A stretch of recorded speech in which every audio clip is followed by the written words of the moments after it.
உலகசயனா சரணம் எனதுளம் இது தரும் தருணம் ஓம் நமோ நாராயணா. உலகசயனா சரணம் ஓம் நமோ நாராயணா. உச்சிரம் உச்சிடும் மரக்கரை சக்கரம் இத்துடன் சங்கரித்திடும் ஓம் நமோ நாராயணா.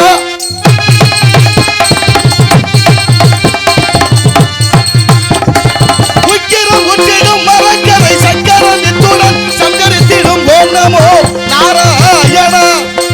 உலகசயனா சரணம் எனதுளம் இது தரும் தருணம் ஓம் நமோ நாராயணா. நாராயணா நாராயணா.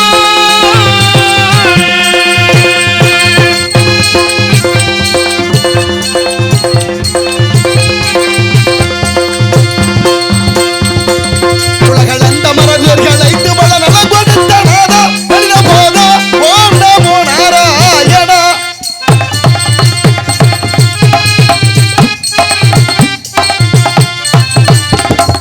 உலகளந்த மரபியர்கள் ஐந்து பல நலம் கொடுத்த நாதா மனித போதா ஓம் நமோ நாராயணா.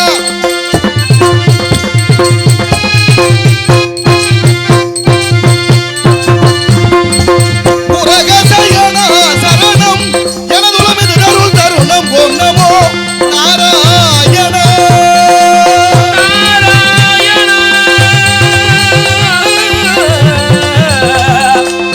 நாராயணா நாராயணா.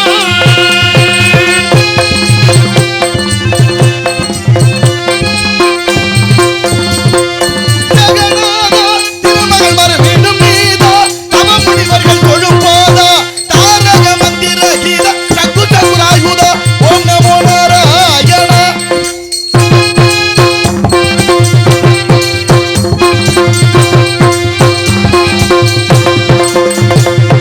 ஜெகநாதா திருமகள் மறு மீண்டும் நீதா தவ முனிவர்கள் தொழும்போதா தாரக மந்திர கீத சக்கு சகுராயுதா ஓம் நமோ நாராயணா.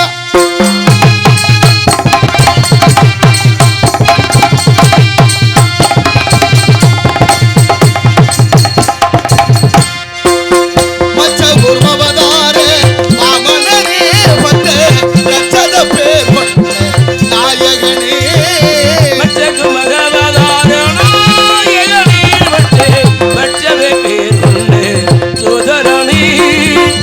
மச்ச குருமவதாரே மாமனரே வந்த ரச்சத பேர் கொண்ட நாயகனே. அச்சுதனே முகுந்தா ஆனந்த ஸ்ரீ வைகுந்தா.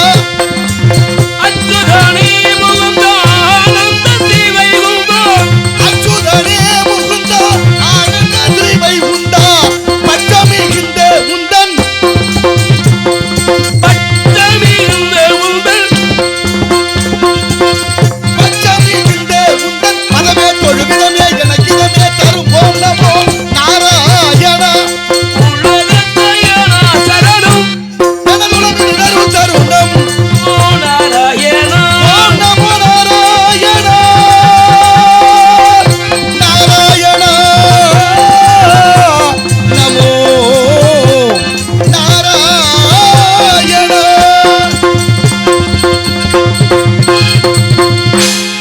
நாராயண நமக நமச்சிவாய நமக ஓம் நமோ நாராயணாய நமக. வாடினேன் வாடி வருந்தினேன் மனத்தால் பெருந்துயிர் இடும்பையில் பிறந்து கூடினேன் கூடி இளையவர் தம்மோடு அவர் தரும் கல்வியை கருதி ஓடினேன் ஓடி உயர்வென்னும் பெரும்பதம் தெரிந்து நாடினேன் ஆடி நான் கண்டுகொண்டேன் நாராயணா எனும் நாமம் என்று விஷ்ணு கடாட்சியத்தால் மூவுலகம் சென்று மும்மூர்த்திகளை கண்டு கீர்த்திகள் அனைத்தும் பெற்று எம்பெருமான் முருகப்பெருமானை கண்டு தொண்டு செய்யும் வண்ணமாக அழகு மலையாகி வேள்வி மலை சாரலுக்கு வந்து விட்டோம். நாராயண நமக. ஆகவே நம் கழகத்திற்கும் இந்த உலகத்திற்கும் கீர்த்தி அளிப்போர் விநாயகமூர்த்தி. அவருடைய பெருமை என்ன? இங்கே நாரத நாளைக்கு அன்பு மச்சான்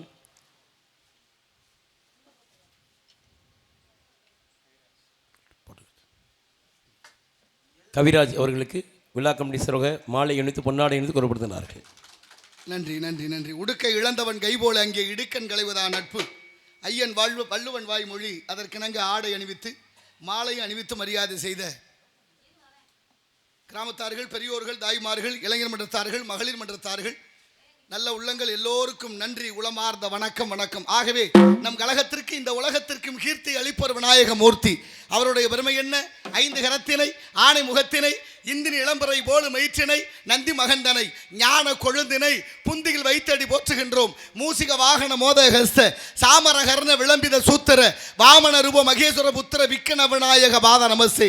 திகட சக்கர சமூக மைந்துலான் சகட சக்கர தாமரை நாயகன் அகட சக்கர விண்மணி யாவரை விகட சக்கர மெய்ப்பதம் போற்றுவோம் என்றெல்லாம் போற்றக்கூடிய பாலும் தெளிதேனும் பாகும் மறுப்பு இவை நாளும் கலந்து உனக்கு நான் தருவேன். கோலம் செய் துங்க கரிமுகத்து தூமணியே நீ எனக்கு சங்கத்தமிழ் 3 தா என்ற வகையிலே அவரை வணங்க வேண்டும். அற்புத கீர்த்தி வேண்டின், ஆனந்த வாழ்க்கை வேண்டின், நற்பொருள் குவிதல் வேண்டின், நலமலாம் பெருக வேண்டின், கற்பக மூர்த்தி தெய்வ களஞ்சியத்து இருக்கை சென்று பொற்பதம் பணிந்து பாரீர் பொய்யில்லை கண்ட உண்மை என்றாரே சிறுகுடல் பட்டியார். ஆகவே விநாயகனை பணிந்து பிறகு பணியை தொடர்வோம். ஓம் ஓம் ஓம் பிரணவ பொருளே ஓம் கணபதி சரணம் சரணம் சுவாமி. பேசும் தெய்வமே பிள்ளை செல்வமே பெருவாழ்வு தரவாணி பெருவாழ்வு தரவாணி. பொருளே ஓம் கணபதி சரணம் சரணம் சுவாமி.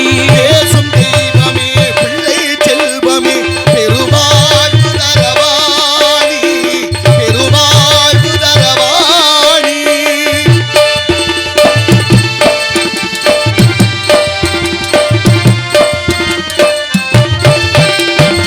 ஜீவநதியான காதி வந்த ஜெகத் ரட்சகா சரணம் சரணம். சித்தர்கள் பக்தர்கள் இதய மேடையில் சிரிக்கும் பூரணா சரணம். ஜீவநதியான காரிருந்தே ஜெகத் ரட்சகா சரணம் சரணம். சித்தர்கள் புத்தர்கள் இதய வீணையில் சிரிக்கும் பூரணே சரணம். யாக யஜ்ஞத்தில் மூலப்பொருளே நீரே உலக கருவே. தியாகதர்க்கத்தின் மூலப்பொருளே ஈரேழ் உலகம் சரணம். எண்ணம் போலவே எல்லாம் தருகின்ற இறைவா. கணவப் பொருளே ஓம் கணபதி சரணம் சரணம் சுவாமி. சுவாமி பேசும் தெய்வமே பிள்ளை செல்வமே பெருவாழ்வு தரவாணி பெருவாழ்வு தரவாணி.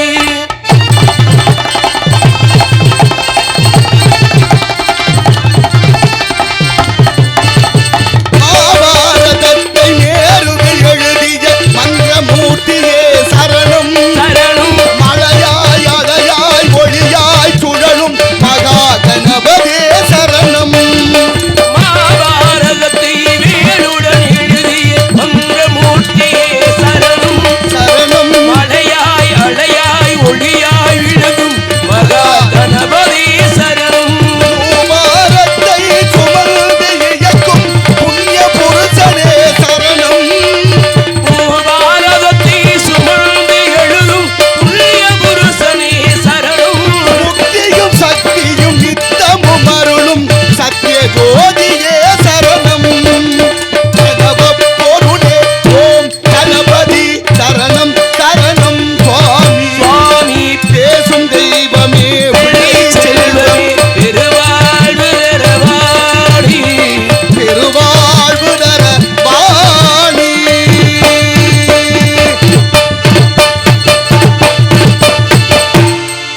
வித்தகன் அருளால் நன்றி நன்றி நன்றி நன்றி.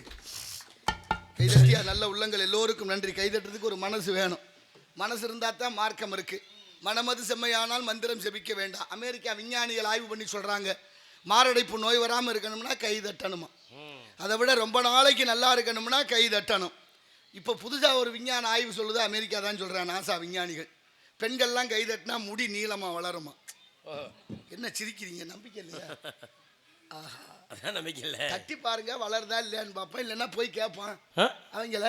ஆமா அமெரிக்காக்காரன் தானே சொல்லியிருக்கேன். ஆமா. நான் எதுக்கு அமெரிக்காவை சொல்றேன்? ஏன் அவன் சொன்னாதான் நம்ம நம்புவோம். நம்ம சொன்னாதான் நம்புறதே இல்லையே. நம்ம ஆளு சொல்லி நம்பி இருந்தா தான் நம்ம நல்லா இருந்திருப்போமே. இவர் வந்துட்டாரு சொல்றதுக்கு. இவர் சொல்லி நம்ம கேட்கணுமாக்க. எங்களுக்கு தெரியாதாக்க. இப்படியே பேசி பேசி பழகிட்டோம். என்ன செய்ய? அதனால இந்த உலகத்தில் யாரெல்லாம் உயர்ந்தவர்கள் என்று கருதுகிறோமோ அவங்க சொன்னாதான் கேட்கறது. யார் சொன்னாங்கிறத விட என்ன சொன்னாங்கிறத கவனிக்கணும்ல. அதுதான் நல்லது. அதனால கைதட்டுறது நல்ல பழக்கம். கைதட்டிய நல்ல உள்ளங்களுக்கு நன்றி. உளமார்ந்த வணக்கம். உள்ளம் பெருங்கோயில் ஊனுடம்பை ஆலயம் வல்லபிரானார்க்கு வாய்கோபுர வாசல் கள்ளப்புலனைந்தும் காணாமணி விளக்கே தெல்ல தெளிந்தார்க்கு சீவனே சிவலிங்கம் என்று திருமூலர் திருமந்திரத்திலே பாடுகிறார். திருமந்திரத்திலே திருமூலர் சொன்ன வாக்கு உள்ளங்கோயிலும் உடம்பு ஆலயம் மூச்சு காத்தே சிவலிங்கம். அப்படின்னா என்ன அர்த்தம்? கோயிலும் உடம்பும் ஒன்றுன்னு சொல்கிறார். கோயிலும் உடம்பும் ஒன்றுன்னு சொன்னால் நம்ம என்ன பண்ணணும்? கோயிலை நினைக்கிறது மாதிரி உடம்பை நினைக்கணும். யார் கேட்குறா? கேட்கவும் ஆள் இல்லை, சொல்லவும் ஆள் இல்லை. ஒரு வேளை சொல்கிறதுக்கு ஆள் இருந்தால் அதை ஏற்க மனம் இல்லை. ஏற்க மனம் இருந்தாலும் ஏளனம் செய்ய ஒரு கூட்டம். ஆமாம், யாரும் கேட்கறதில்ல. ஆலயம் தொழுவது சாலவு நன்றுன்னு அந்த கிழவி சொன்னால், கோயில் இல்லாத ஊரில் குடியிருக்கக்கூடாது என்பது பழமொழி. கோயில் விளங்கணும், நம்ம குடி விளங்கணும்னு தான் கோயிலை கட்டி வைத்தார்கள் முன்னோர்கள். 1008 கோயில் சிவன் கோயில், 108 கோயில்கள் பெருமாள் கோயில்கள். இதுபோக ஊருக்கு எத்தனை குலதெய்வங்கள், எத்தனை வழிபாட்டு தெய்வங்கள்.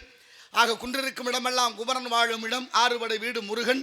அது மட்டுமல்லாது ஊருக்கு முருகன் கோயில் இருக்குது, பிள்ளையார் கோயில் இருக்குது. அத்தனை கோயில்களும் எதுக்காக கட்டி வச்சாங்க? காசை வச்சுக்கிற முடியாமல் தேவையில்லாமல் கட்டி வச்சாங்களா? இல்லை. ஆலயம் அப்படின்னா என்ன அர்த்தம்? ஆ என்றால் ஆன்மா, லயம் என்றால் ஒடுங்குவது. இந்த ஆன்மாக்களாகிய உயிர்கள் ஒடுங்குற இடம் ஆலயம். எவ்வளவு கஷ்டம் வந்தாலும் இன்மை வந்தாலும் நல்லதோ கெட்டதோ எதுவாக இருந்தாலும் இறைவனை நினைத்து விட்டு கொஞ்ச நேரம் அமர்ந்தால் ஒரு மனதுக்கு ஒரு திருப்தி கிடைக்குது, அமைதி கிடைக்குது, சாந்தம் கிடைக்குது, பொறுமை கிடைக்குது.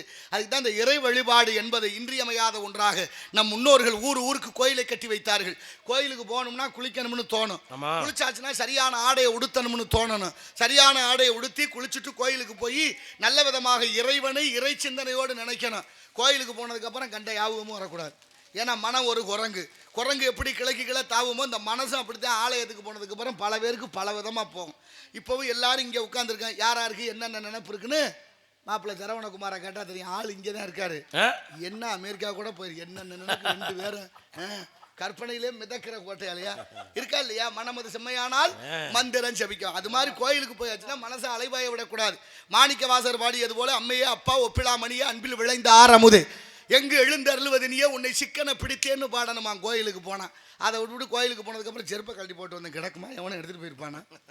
ஆமாம், வீட்டை பூட்டிட்டு வந்தானா? ஒழுங்காக பூட்டாமல் வந்தானா? ஏன்னா அந்த சாவியை எந்த பக்கம் வச்சிருந்ததில்ல மறந்துட்டு. இந்த மாதிரி பெண்களும் ஆண்களும் இப்படி சிந்தனை தெளிவில்லாது சிதறல் இருக்கக்கூடாது. அமைதியாக இருக்கணும். 1/2 நிமிடம் நேரம் மட்டில் தவமுறை தியானம் வைக்க அறியா என்றார் அருணகிரிநாதர். அப்படிப்பட்ட நாளைய தலைமுறைக்கு நல்ல, நீங்கள் பாருங்க 5 வயசு குழந்தைக்கு நெத்தியில் விபூதோ திருமண்ணோ அல்லது காலத்தில் ருத்ராட்சமோ துளசியை போட்டு நம்ம பிள்ளைய மங்களகரமாக கூட்டிட்டு வாங்க. நம்மாலே கேட்பேன், வேற யாரும் சொல்ல வேண்டியதில்லை. நம்மாலே கேட்பா, என்ன பிள்ளைய சாமியார் ஆக்கிட்டியாங்க இப்பவே அப்படின்னா புள்ள சாமியார் ஆக்குறதுக்கு இல்லை, ஒழுக்கத்தோடு நடக்கிறதுக்கு இந்த ஆன்மீகம் தேவைப்படுது. சொல்லி வளர்த்தாங்கல்ல, டே அந்த பக்கம் போகாத கோயில் இருக்கு, டேய் கோயில் வாசலில் உட்காந்துக்கிட்டு என்ன பண்ணுறீங்க? சாமி இருக்குன்னு பயம் வேண்டாம், கொஞ்சமாவது பயந்து நடக்கிறதில்ல, கடவுள் இருக்கா இருப்பார் அப்படின்னு பயமுறுத்தி வளர்த்தார்கள். ஏன் அந்த பயம் உண்டானது?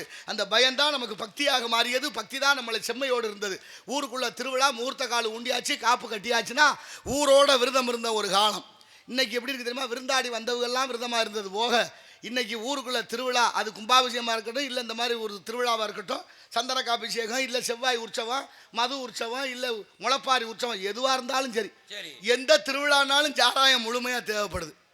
சாராயம் இல்லாமல் எந்த திருவிழாவும் நடக்கலை. கல்யாணம் இல்லை, காது ஊத்து இல்லை, திருவிழா இல்லை, பக்தி கூட சாராயம் இல்லாமல் நடக்கலைன்னா எப்படியா நம்மளை சரி செய்ய முடியும்? இங்கே நல்லதுக்கும் சாராயம், கெட்டதுக்கும் சாராயம். விளங்குமாடா நாடு? நாளைய தலைமுறை எப்படி வைக்க போகிறோம், என்ன பாதுகாக்க போகிறோம் என்ற பயம் இல்லாமல் வாழ்ந்து விட்டோம். காரணம் என்ன? இவர் சொல்லி நம்ம என்ன கேட்குறது? என்னத்தை நடக்குது? நீங்கள் பாருங்கள், நடந்து போகையில் ஒரு கையில் இருக்க ஒரு குப்பையை சுத்து முத்தும் பார்த்துட்டு வீசிட்டு போயிடுறது எங்கே வேணாலும். பின்னாலே வர்றாள், யாரும் இங்கே குப்பை போட்டிருக்காங்க, இங்கே தான் போடணும் பிள்ளைக்குன்னு வர்றாள் பூரா அங்கனே போட்டு நாடே குப்பை மேடா நிற்கிது. எந்த நகராட்சியவாது வாகனத்தில் கிடக்க முடியுதா? நாடுற நாத்தான் தெரியுதா உங்களுக்கு? அப்ப தனி மனித ஒழுக்கமும் பண்பாடும் இல்லாது போனது எதனால்? ஏன் இந்த சமூகம் உலகத்துக்கே வீரமும் அறிவும் கடன் கொடுத்த இந்த தமிழ் சமூகம் மாறியது எதனால், எந்த இடத்திலே என்பதை என் அறிவார்ந்த தமிழ் சமூகம் சிந்தித்து பார்க்க வேண்டும். ஒருத்தர் நடந்து வந்துகிட்டே இருந்திருக்காரு, பூசணிக்காக கிடந்திருக்கு. அது இந்த தர்பூசணி இல்ல, சாம்பல் பூசணி, நீத்து பூசணி, திருஷ்டி பூசணி, திருநெல்வேலி பக்கம் தடியங்காயின்னு பேரு. உருளையா கிடக்குது. அவன் பார்த்துட்டு ஆச்சரியமா உருட்டி பார்க்குறேன், அது கொடியில காய்ச்சிருக்கு. பூசணிக்காய் கொடியில தானே காய்க்கும். ஆமா. ஆனாலும் பொறுக்கல. விரலுக்கு தகுந்த வீக்கம் தானே இருக்கணும். கொடி சிறுசா இருக்கு, காய் பெருசா இருக்கு. பொறுத்தவரை யார் படைச்சது? கடவுள் தான் படைச்சானா? கடவுளுக்கு அறிவில்லை, கடவுள் முட்டாள் அப்படின்னு நினைச்சான். கொல்லப்பைய நாட்டில் கடவுளை முட்டாள்னு தான் சொல்றேன். அவங்களோட தான் நம்மளும் குடும்பம் பண்ணிக்கிட்டு இருக்கோம். என்னத்தை சொல்றது? சொல்லிட்டு பக்கத்தில் போய் ஒரு ஆலமரத்தடியில் படுத்தேன். மேலே பார்த்தா சின்ன ஆலம்பழம். ஆலம்பழம் சிறுசாத்தானே இருக்கும். இப்போ முடிவு பண்ண இவ்வளோ பெரிய மரம், ஒரு சிறிய பழம், ஒரு சின்ன கொடி, அதில் அவ்வளோ பெரிய காய். கொஞ்சம் கூட பொருத்தம் இல்லை. கடவுள் தான் படைத்தானா? கடவுளுக்கு அறிவில்லை, கடவுள் முட்டாள் அப்படின்னு நினைச்சுக்கிட்டு படுத்திருந்தேன். கொஞ்ச நேரத்தில் காத்து வந்தது, மரம் அசைந்தது, ஒரு பழம் நழுவி நெத்தியில விழுந்தது. அம்மான்னு எந்திரிச்சேன். இப்ப பாக்குறேன், ஆஹா, ஒரு சின்ன பழம் விழுந்ததுக்கே நெத்தி இந்த வழி வலிக்குது. ஒருவேளை நம்ம நினைச்ச மாதிரி பூசணிக்காய் மேல இருந்து விழுந்திருந்தா இந்நேரம் நம்ம தலை செதர்தங்காயா போயிருக்குமே அப்படின்னு நினைச்சேன். அப்ப இறைவன் மிகப்பெரியவன், கடவுள் உயர்வானவன். அதனாலதான் இயற்கை இயற்கையாக, நதி நதியாக, ஆறு ஆறாக, மலை மலையாக, வயல் வயலாக எல்லாத்தையும் ஒன்று போல வச்சான். மனுஷப்பைய பேராசல் அத்தனையும் தலைகளாக போச்சு என்று உணரும் தன்மையை உருவாக்கி கொடுத்தது இந்த இயற்கை பேராற்றல் என்பதை உணர்வோம். உணர்ந்தால் அன்றி உணர்த்த முடியாது. தயவு செய்து அறிவில் சிறந்த பெரியோர்களே, நாளைய தலைமுறையான பிஞ்சு குழந்தைகளுக்கு நல்லதை சொல்லிக் கொடுப்போம். அது நல்லதை விளையும். நல்லதை சொன்னாத்தான். ஏன்னா தின விதைச்சவன் தினைய இருப்பான், வின விதைச்சவன் வினைய இருப்பான். அல்லதை விதைக்க வேண்டாம், அல்லல் பற்றி சாக வேண்டாம் என்ற நல்ல யதார்த்தத்தோடு விதைப்பது நல்ல விதையாக இருந்தால் முளைக்கும் பயிர் நல்ல முறையாக இருக்கும். ஏனென்றால் இளந்தளிர்கள் வெற்று காகிதம் நாளைய தலைமுறையை பசுமையோடு வளர்க்க பாடுபடுவோம் என்ற காரணத்தினால் இடத்தின் சிறப்பை பார்க்கின்ற பொழுது மரியாதைக்குரிய ஐயா அவர்கள், இயற்கை விவசாயி மாதவன் அண்ணா அவர்கள் குறிச்சிப்பட்டி அண்ணன் எனக்காக ரூபாய் 100 வழங்கி இருக்கிறார்கள். 101 எழுதி கொடுங்க. 101 201 வசதி இருக்கிறவங்க 101 வரைக்கும் மொய் எழுதணும். நல்ல விசேஷங்களுக்கு போனால் காது குத்து, கல்யாணம், சடங்கு அப்படி போற போது ஏன் 101 201 1 ரூபா சேர்த்து எழுத சொன்னா தெரியுமா? நம்ம பண்பாடுடைய சமூகம் இந்த தமிழ் சமூகம். ஏன் 1 ரூபாய் 100ஓட நிறுத்தியிருந்தா அது இலக்கணத்தில் முற்று பெற்றது, தொடராதுன்னு அர்த்தம். 101ன்னா தொடரும், 200 தொடரும். அப்படி எல்லா நல்ல விஷயங்களும் தொடர்ந்து நடக்கணும் என்ற நல்ல எண்ணத்தில் 1 ரூபாயை சேர்த்து எழுத சொல்லி கொடுத்த சமூகம் இந்த தமிழ் சமூகம். உலகமே தமிழர்களை கவனித்து உற்று நோக்கி கொண்டிருக்கிறது. எங்கே எழுதணும் 1 ரூபாய் இல்லாமல்? துக்க காரியங்களுக்கு தான். இனிமே இது போல தொடரக்கூடாது, இதோட முடியணும், இந்த வீடு நல்ல விதமாக இருக்கணும் நம்ம மனசில் எண்ணிக்கொண்டு அப்படி எழுதணும். இன்றைக்கெல்லாம் அப்படி இல்லை. மண்டபத்துக்கு போய் 500 ரூபாய் காசை கொடுத்து விட்டு 1 ரூபாய் இருக்கான்னு பைக்கில் கையை விட்டு பார்த்தா கிடைக்காது. வேற வழி இல்லாமல் எழுதிக்கிட்டு வந்துடுவோம். சரி, எழுதுறவதாவது 1 ரூபாய் சேர்த்து எழுதுவார்னா அவர் மொட்டை மொட்டையாக 500 1000 அப்படி எழுதக்கூடாது. நம்ம சமூகம் மிக உயர்ந்த தமிழ் சமூகம் என்பது நல்ல எண்ணத்தோடு நல்ல விஷயங்கள் எல்லாம் தொடர்ச்சியாக தொடர வேண்டும் என்ற நல்ல நோக்கத்தோடு எழுத வேண்டும். அன்பளிப்பு வழங்கிய மரியாதைக்குரிய பாசமுக அன்பு அண்ணன் மாதவன் அண்ணா அவர்களுக்கு நன்றி. இயற்கை விவசாயி. முதல்ல இந்த அக்காவுக்கு வேற அன்பளிப்பு கொடுத்துருக்காரு. அக்காவும் நிறைய சொல்லியிருக்காங்க. இயற்கையே பேணணும். இயற்கை தான் உணவே மருந்து, மருந்தே உணவு. மருந்தன வேண்டாவா யாக்கைக்கு அருந்தியது அற்றது போற்றி உணின்னு பாடுறார் வள்ளுவர். மருந்துன்னு ஒரு அதிகாரமே இருக்கு. 95வது அதிகாரம் மருந்து.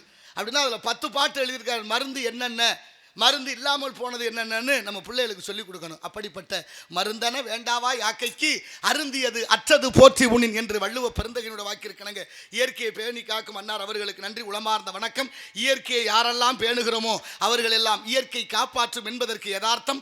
ஏன்னா அந்த இயற்கை என்பது பஞ்சபூதம். பஞ்சபூதம் என்பது நிலம், நீர், நெருப்பு, காற்று, ஆகாயம். இந்த 5ஐயும் மதித்து வாழ வேண்டும். மதித்தால் நம்மளை மதிக்கும். காரணம், மண்ணுகட்ட கேடு.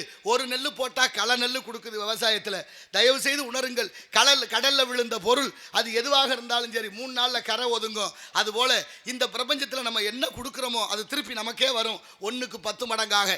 ஆக நல்லதை கொடுப்போம், நல்லதை பயன்படுத்துவோம், நாளைய தலைமுறையை நல்ல விதமாக்குவோம் என்ற நல்ல எண்ணத்தோடு 2 வைங்க. மணப்பாற மாடு கட்டி மாயவரம் ஏறு பூட்டி, மணப்பாறை மாடு கட்டி மாயவரம் ஏறு பூட்டி, பயக்காத்த உழுது போடு செல்ல கண்ணு, பசந்தாழைய போட்டு பாடுபடு சின்ன கண்ணு. பயக்காத்த உழுது போடு செல்ல கண்ணு, பசந்தாழைய போட்டு பாடுபடு சின்ன கண்ணு.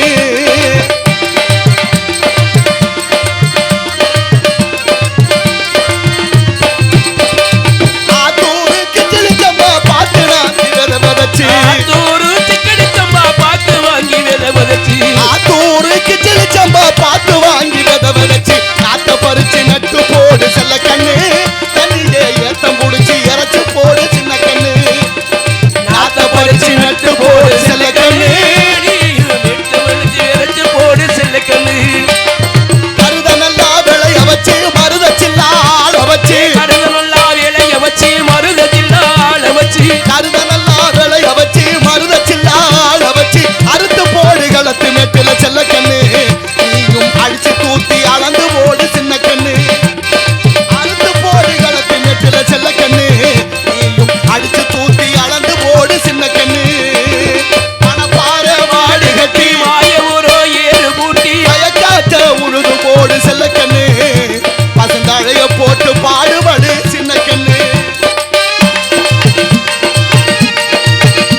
மேடையில் கிட்டப்பா, ஆர்வி உடையப்பா, டிஆர் மகாலிங்கம், இப்படி எண்ணற்ற பெரியவர்கள், இத்தோடு இந்த ஊரின் சிபி முத்துகிருஷ்ணன் அவர்களும் சிறப்புற்ற இந்த மேடையில் அண்ணன் கவிராஜ் அவர்களின் நடந்துக்கிட்டது நிகழ்ச்சி நடத்துகிறது எங்களுக்கு ஒரு பெருமையான விஷயம். இதை பாராட்டி குறிஞ்சிமலர் சமூக சேவை அறக்கட்டளை அவரை கௌரவப்படுத்துகிறது எமது குறிச்சிப்பட்டி கிராமத்தின் சார்பாக.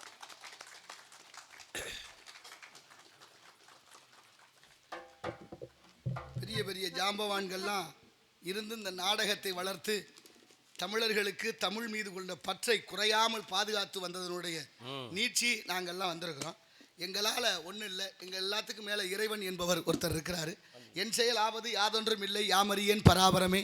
என் குருநாதர் எனக்கு கிட்ட கட்டளையின்படி எனக்கு தெரிஞ்ச சில விஷயங்களை என்னை விட மகான்களெல்லாம் சாம்பவான்கள்லாம் இருக்கிறார்கள், இருப்பார்கள். நம்மெல்லாம் ஒரு சிறு துளி என்பது கூட எண்ண முடியவில்லை. அதனால் ஏதோ ஒன்று இறைவன் நினைக்கிறான், அது எனக்குள்ளே இருந்து இயக்குகிறான். நான் வெறும் கூடு என்பதை தங்களை எல்லோருக்கும் பதிவு செய்துவிட்டு பொன்னாடை அணிவித்து மரியாதை செய்த குறிஞ்சி மலர் அறக்கட்டளை நல்ல உள்ளங்கள் எல்லோருக்கும் நன்றியை தெரிவித்துக் கொள்கிறேன். என் செயல் ஆவது யாதொன்றும் இல்லை. நம்ம செய்கிற விஷயம்தான் நாளைக்கு நமக்கு பிரதிபலன் ஆகும். அது நல்லதாக இருந்தாலும் கெடுதலாக இருந்தாலும், அது எவ்வளோ பெரிய பதவியில் இருந்தாலும் பணத்தில் இருந்தாலும் தகுதியில் இருந்தாலும், தகுதி இருக்குது பணம் இருக்குது வசதி இருக்குங்கிறதுக்காக ஒரு தவறு செய்துவிட்டு தண்டனையில் இருந்து தப்பி விடலாம் என்று மட்டும் எண்ணிவிடக்கூடாது. தண்டனையிலிருந்து தப்பவே முடியாது ஒரு காலம். ஏன்னா தள்ளித்தான் போடலாம். நமக்கு இருக்கிற வசதிக்கும் பணத்துக்காக தண்டனையை தள்ளி போட முடியுமே தவிர ஒரு காலமும் தண்டனையிலிருந்து தப்ப முடியாது. அதை மனசில் நினைத்து கொண்டு ஒவ்வொருத்தரும் வாழ்வது நல்லது என்பதை நாளைய தலைமுறைக்கு உணர்த்துகிறேன். அது மட்டும் அல்லாது மரியாதைக்குரிய அண்ணன் சிபி முத்துகிருஷ்ணன் அண்ணா அவர்களை நான் சந்தித்து அவருடைய அமைப்பில் நான் நிறைய நாடகங்கள் ஆடி இருக்கிறேன். அது மறக்க முடியாத ஒன்று. சிபிஎம்னா எல்லாருக்கும் தெரியும், உரங்காம்பட்டி பகுதியில். அண்ணனுடைய ஊர் இந்த ஊரா? ரொம்ப மகிழ்ச்சியாக இருக்குது. அது எனக்கு ஊர் மட்டும் தெரியல, ஆனால் சிபி முத்துகிருஷ்ணன் தெரியும், எனக்கு நல்லா தெரியும். பழையூர்பட்டி, புளிமலைப்பட்டி, உரங்காம்பட்டி எல்லா ஊர் நாடகங்களுக்கும் அடியனை அழைத்து வந்து பெருமை ஏற்படுத்தி தந்திருக்கா. அன்னார் அவருடைய ஆத்மா சாந்தியடி அந்த குடும்பத்தார்களுக்கும் நெஞ்சம் நிறைந்த நன்றிகளும். நம்ம ஊருக்கு ஒரு பெருமையை இன்றைக்கி சிபிஎம்னா ரொம்ப அழகாக தெரியும் சிபி முத்துகிருஷ்ணன் ஐயா அவர்களை. நன்றி, மிக்க மகிழ்ச்சி. எல்லோருக்கும் வணக்கம். மாட்டு வண்டியும் மனித உடம்பும் ஒன்று. பெரிய ஆச்சரியப்படுறதுக்கு ஒன்றும் இல்லை. மாட்டு வண்டியும் மனித உடம்பும் ஒன்று. மாட்டுக்கு அறிவு இருக்குது, 5 அறிவு. வண்டிக்கு அறிவு இல்லை, அது சடப்பொருள். ஆனால் அறிவு இருக்கிற மாடு தானாக போய் வண்டியில் சேராது. அறிவில்லாத வண்டியும் தானாக வந்து மாட்டோட சேராது.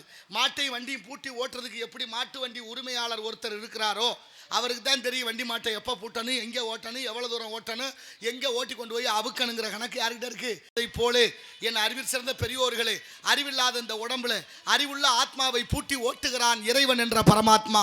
எங்கே ஓட்டணும், எவ்வளோ தூரம் ஓட்டணும், எப்போ அவுக்கணுங்கிற கணக்கு அவங்க கையில் இருக்குது. அதுக்கிடையில் நம்மளால் ஒன்றும் இல்லை என்பதை உணர்வோம். உணர்ந்தால் அன்றி உணர்த்த முடியாது என்ற காரணத்தினால் வாங்க.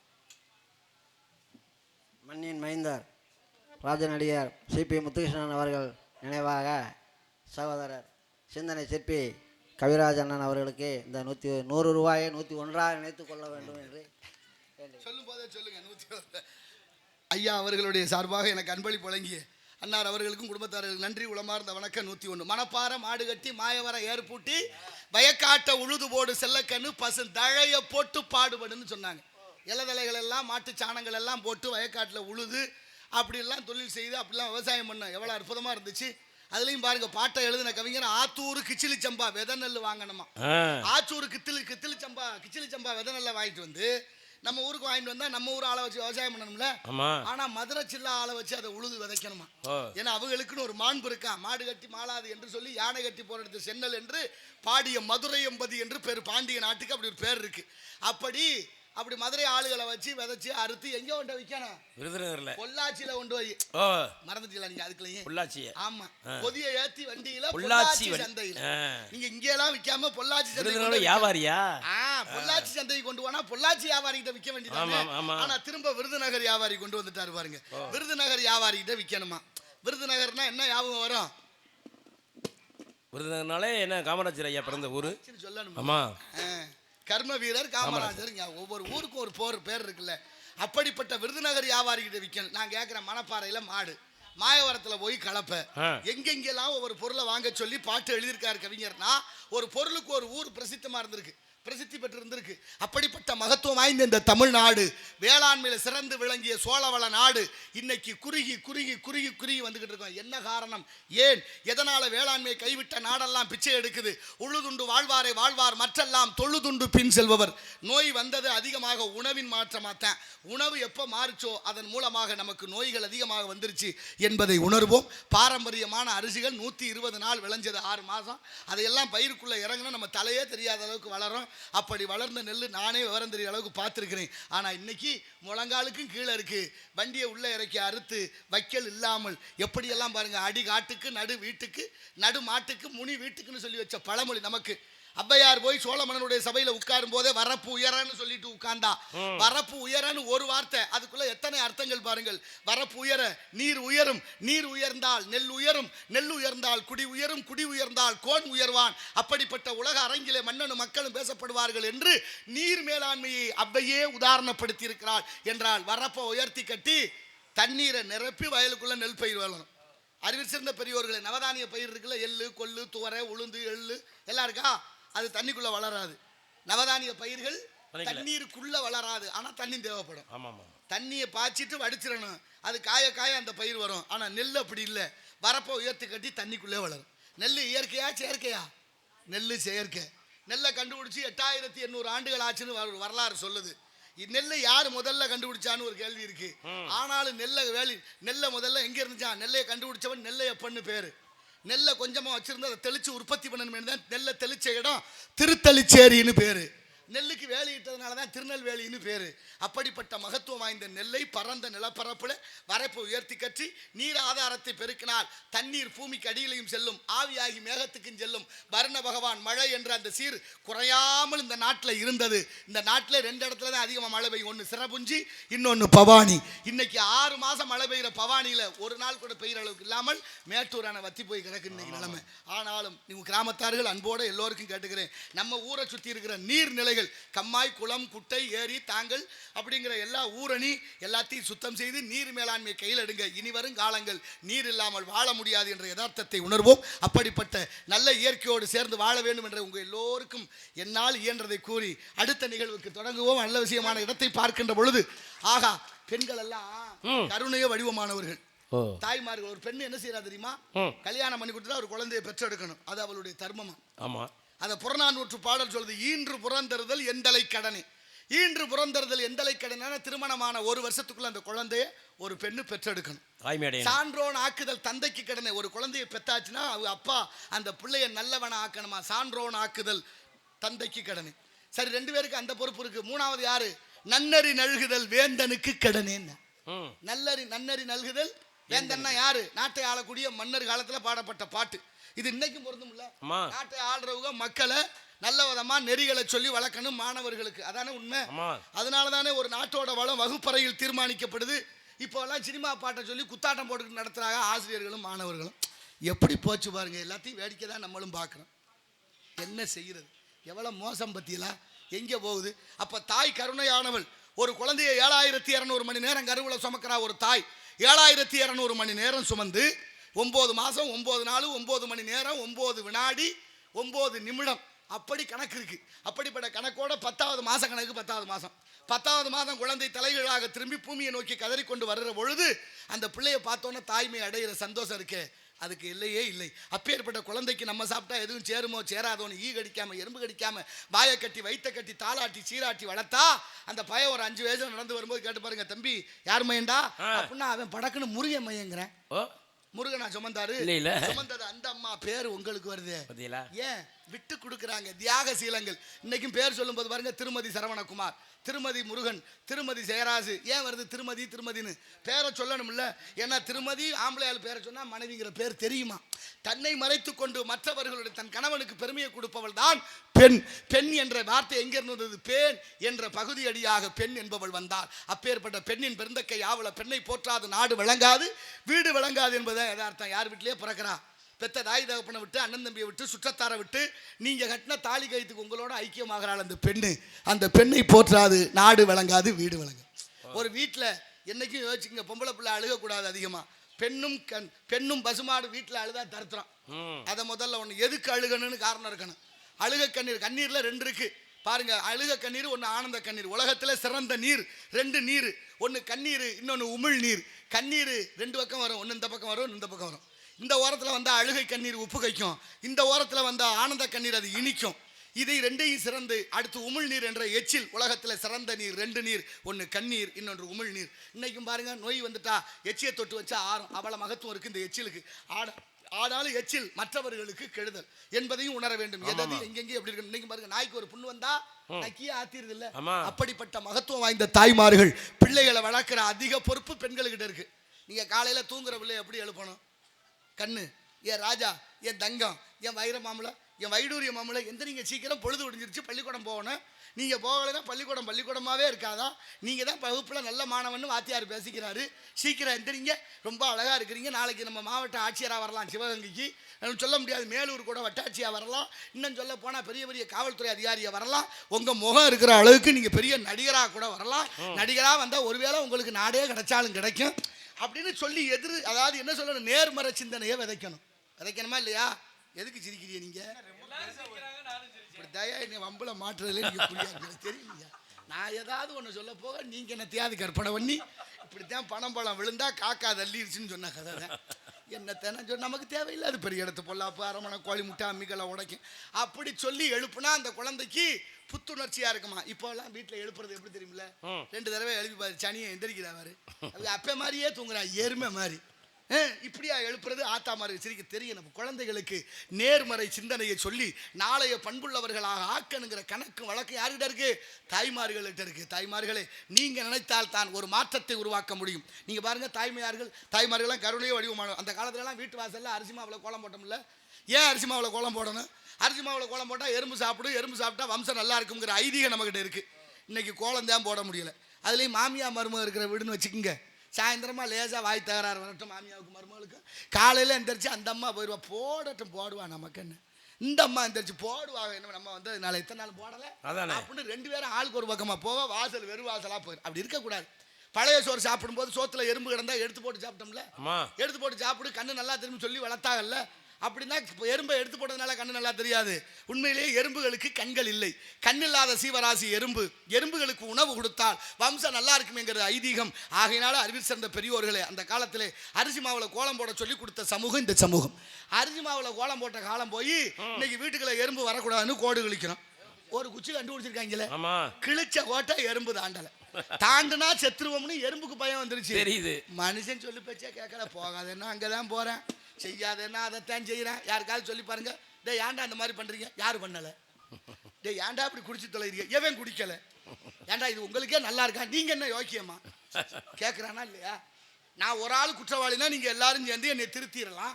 ஏதோ ஒரு வழியில 4 பேர் சொல்லி சொல்லி சொல்லி நான் திருந்தலாம். மொத்தமா எல்லாரும் குற்றவாளினா ஒரு ஆள் எப்படி திருத்துறது? முடியாது. சமூகம் எப்படி குப்பையா மாறி நிக்குன்னு தெரியுதா இல்லையா? உளவியல் ரீதியா நினைச்சு பாருங்க, எப்படி இருந்த சமூகம். இந்த உலகத்துக்கே வீரமும் அறிவும் கடன் கொடுத்த தமிழ் சமூகம். அன்பிற்கினிய தாய்மார்களே, உங்களை மரியாதையோடு பணிவோடு கேட்டுக்கிறேன். வாரத்தில் ஒரு நாள் கோயிலுக்கு போனா, குளத்துக்கு போனா, வயலுக்கு போனா, ஏதோ ஒரு வேலையாக வீட்டை விட்டு செல்லும் பொழுது கோழி கொத்தாத மொய்க்குருணைன்னு சொல்லுவோம், பச்சரிசி குருணை, ஒரு கைப்பிடி எடுத்துக்கங்க.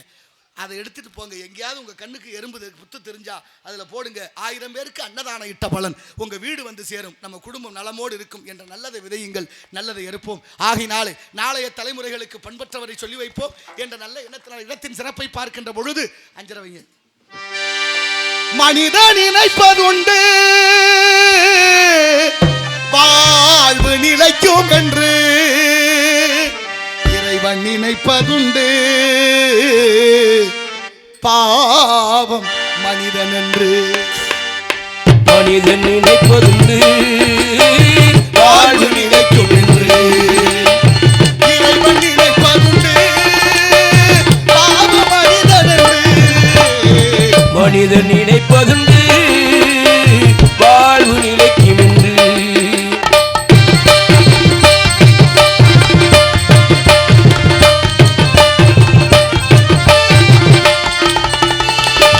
தந்தை தவறு செய்தால் தாயும் இடம்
மனிதன் நினைப்பதுண்டு வாழ்வு நிலைக்கும் என்று.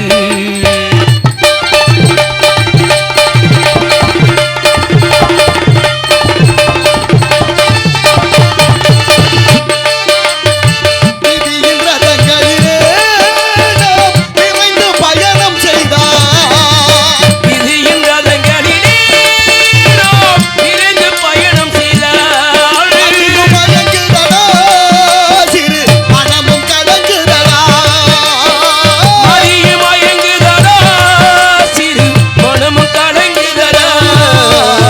கொடுக்க எதுவும் இல்லை கொடுத்து முடிந்ததடா கணக்கை முடித்து விட்டேன் ஒரு கடமை முடிந்ததடா மனிதன் நினைப்பதுண்டு வாழ்வு நிலைக்கும் என்று.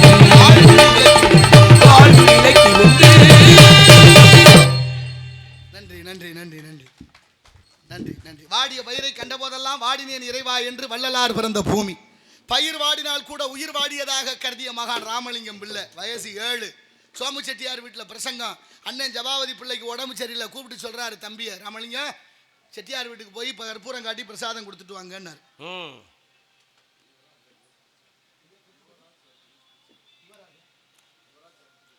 யுவராஜ் எலக்ட்ரிக்கல்ஸ் மின்சார உபகரண பொருள்கள் வியாபார கடை.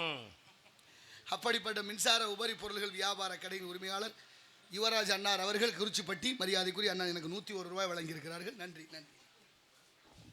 ஐயா நம்மாளூர் ஐயா நினைவு சார்பாக மாதவன் இயற்கை விவசாயி 100 ரூபாய் அன்பளிப்பாக கவிராஜ் அண்ணன் அவர்களுக்கு வழங்குகிறார்.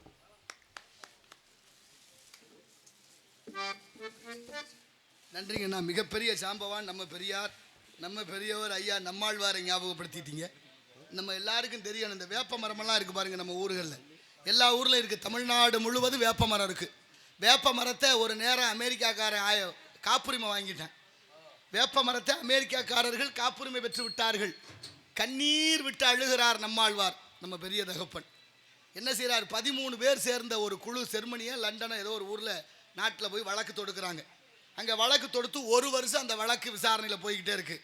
13 பேரும், ஒரு ஆள் வேப்பம்பழம், ஒரு ஆள் வேப்ப ஈக்கி, ஒரு ஆள் வேப்ப இலை, ஒரு ஆள் வேப்ப குச்சி, ஒரு ஆள் வேப்பம் பட்டை, ஒரு ஆள் இந்த வேப்ப மரத்தில் என்னென்ன இருக்கோ அத்தனையும் வரிசையாக வச்சுக்கிட்டு அது எல்லாத்துக்கும் விளக்கம் சொல்லி, இது எங்களுடைய பாரம்பரியமான மரம், இதை அமெரிக்காவுக்கு காப்புரிமை கொடுக்கக்கூடாது, அதை ரத்து செய்யணும்னு போராடி வெற்றி பெற்றவர்களில் முதன்மையானவர் ஐயா நம்மாழ்வார் என்பதை மறந்து விடக்கூடாது. இல்லைன்னா வேப்ப மரம் இன்னைக்கு நிலையா இருக்காதீங்க. அவன் சொல்லிடுவான் எடுக்கக்கூடாதுன்னு. இன்னைக்கு பூரா தாரை வார்த்துக்கிட்டு இருக்கிறோம், ஒவ்வொன்றா விளந்துக்கிட்டே இருக்கிறோம்.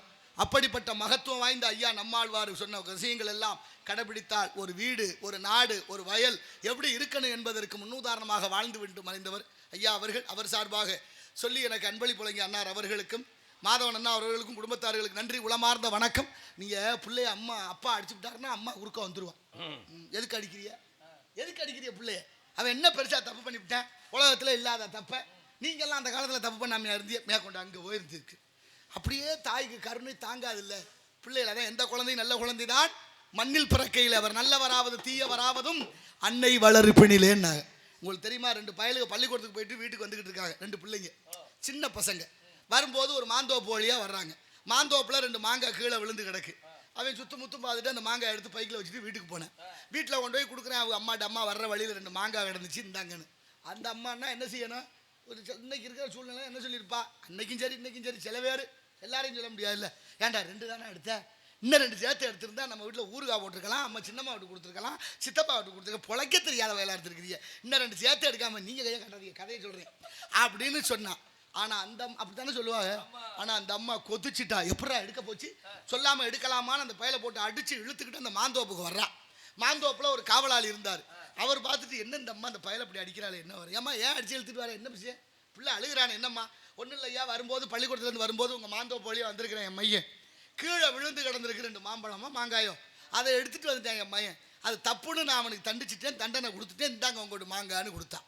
அவர் சொன்னார், அடையாமா கீழே விழுந்து போனது அழுங்குனாலும் அழுகி போயிடும், அதுக்கு போய் அந்த பிள்ளைய போட்டு அடிச்சு எடுத்துக்கிட்டு வர ஒரு பெரிய விஷயமா, நான் பார்த்துக்கிட்டு தான் இருந்தேன் அவன் எடுக்கும் போதுன்னு சொல்ல. அவ்வளவுதான் பத்திரகாளியாக மாறிட்டான். ஏயா உனக்கு என்ன அவளை ஏளனமாக போச்சா, 2 மாங்காய் தெரியாமல் எடுத்துக்கணும் எவ்வளோ பெரிய தப்புன்னு இந்த பிள்ளைக்கு இப்போ உணர்த்தலைன்னா நாளைக்கு 2 மாங்காய் திருடுனவன் நாளைக்கு 20 மாங்காய் திருடுவேன், 20 திருடுனவன் நாளைக்கு 200 திருடுவேன். நாளைக்கு இந்த சமூகத்தில் என் மயன் திருடனா திரியணுமா? அப்படி ஒரு பிள்ளையை பெற்றதுக்கு நான் பெத்த வயிற்றுல பிரண்டை வச்சு கட்டுவேன். போயா உன் மாங்காய் சரி நீ தூக்கி போட்டு போயிட்டான்.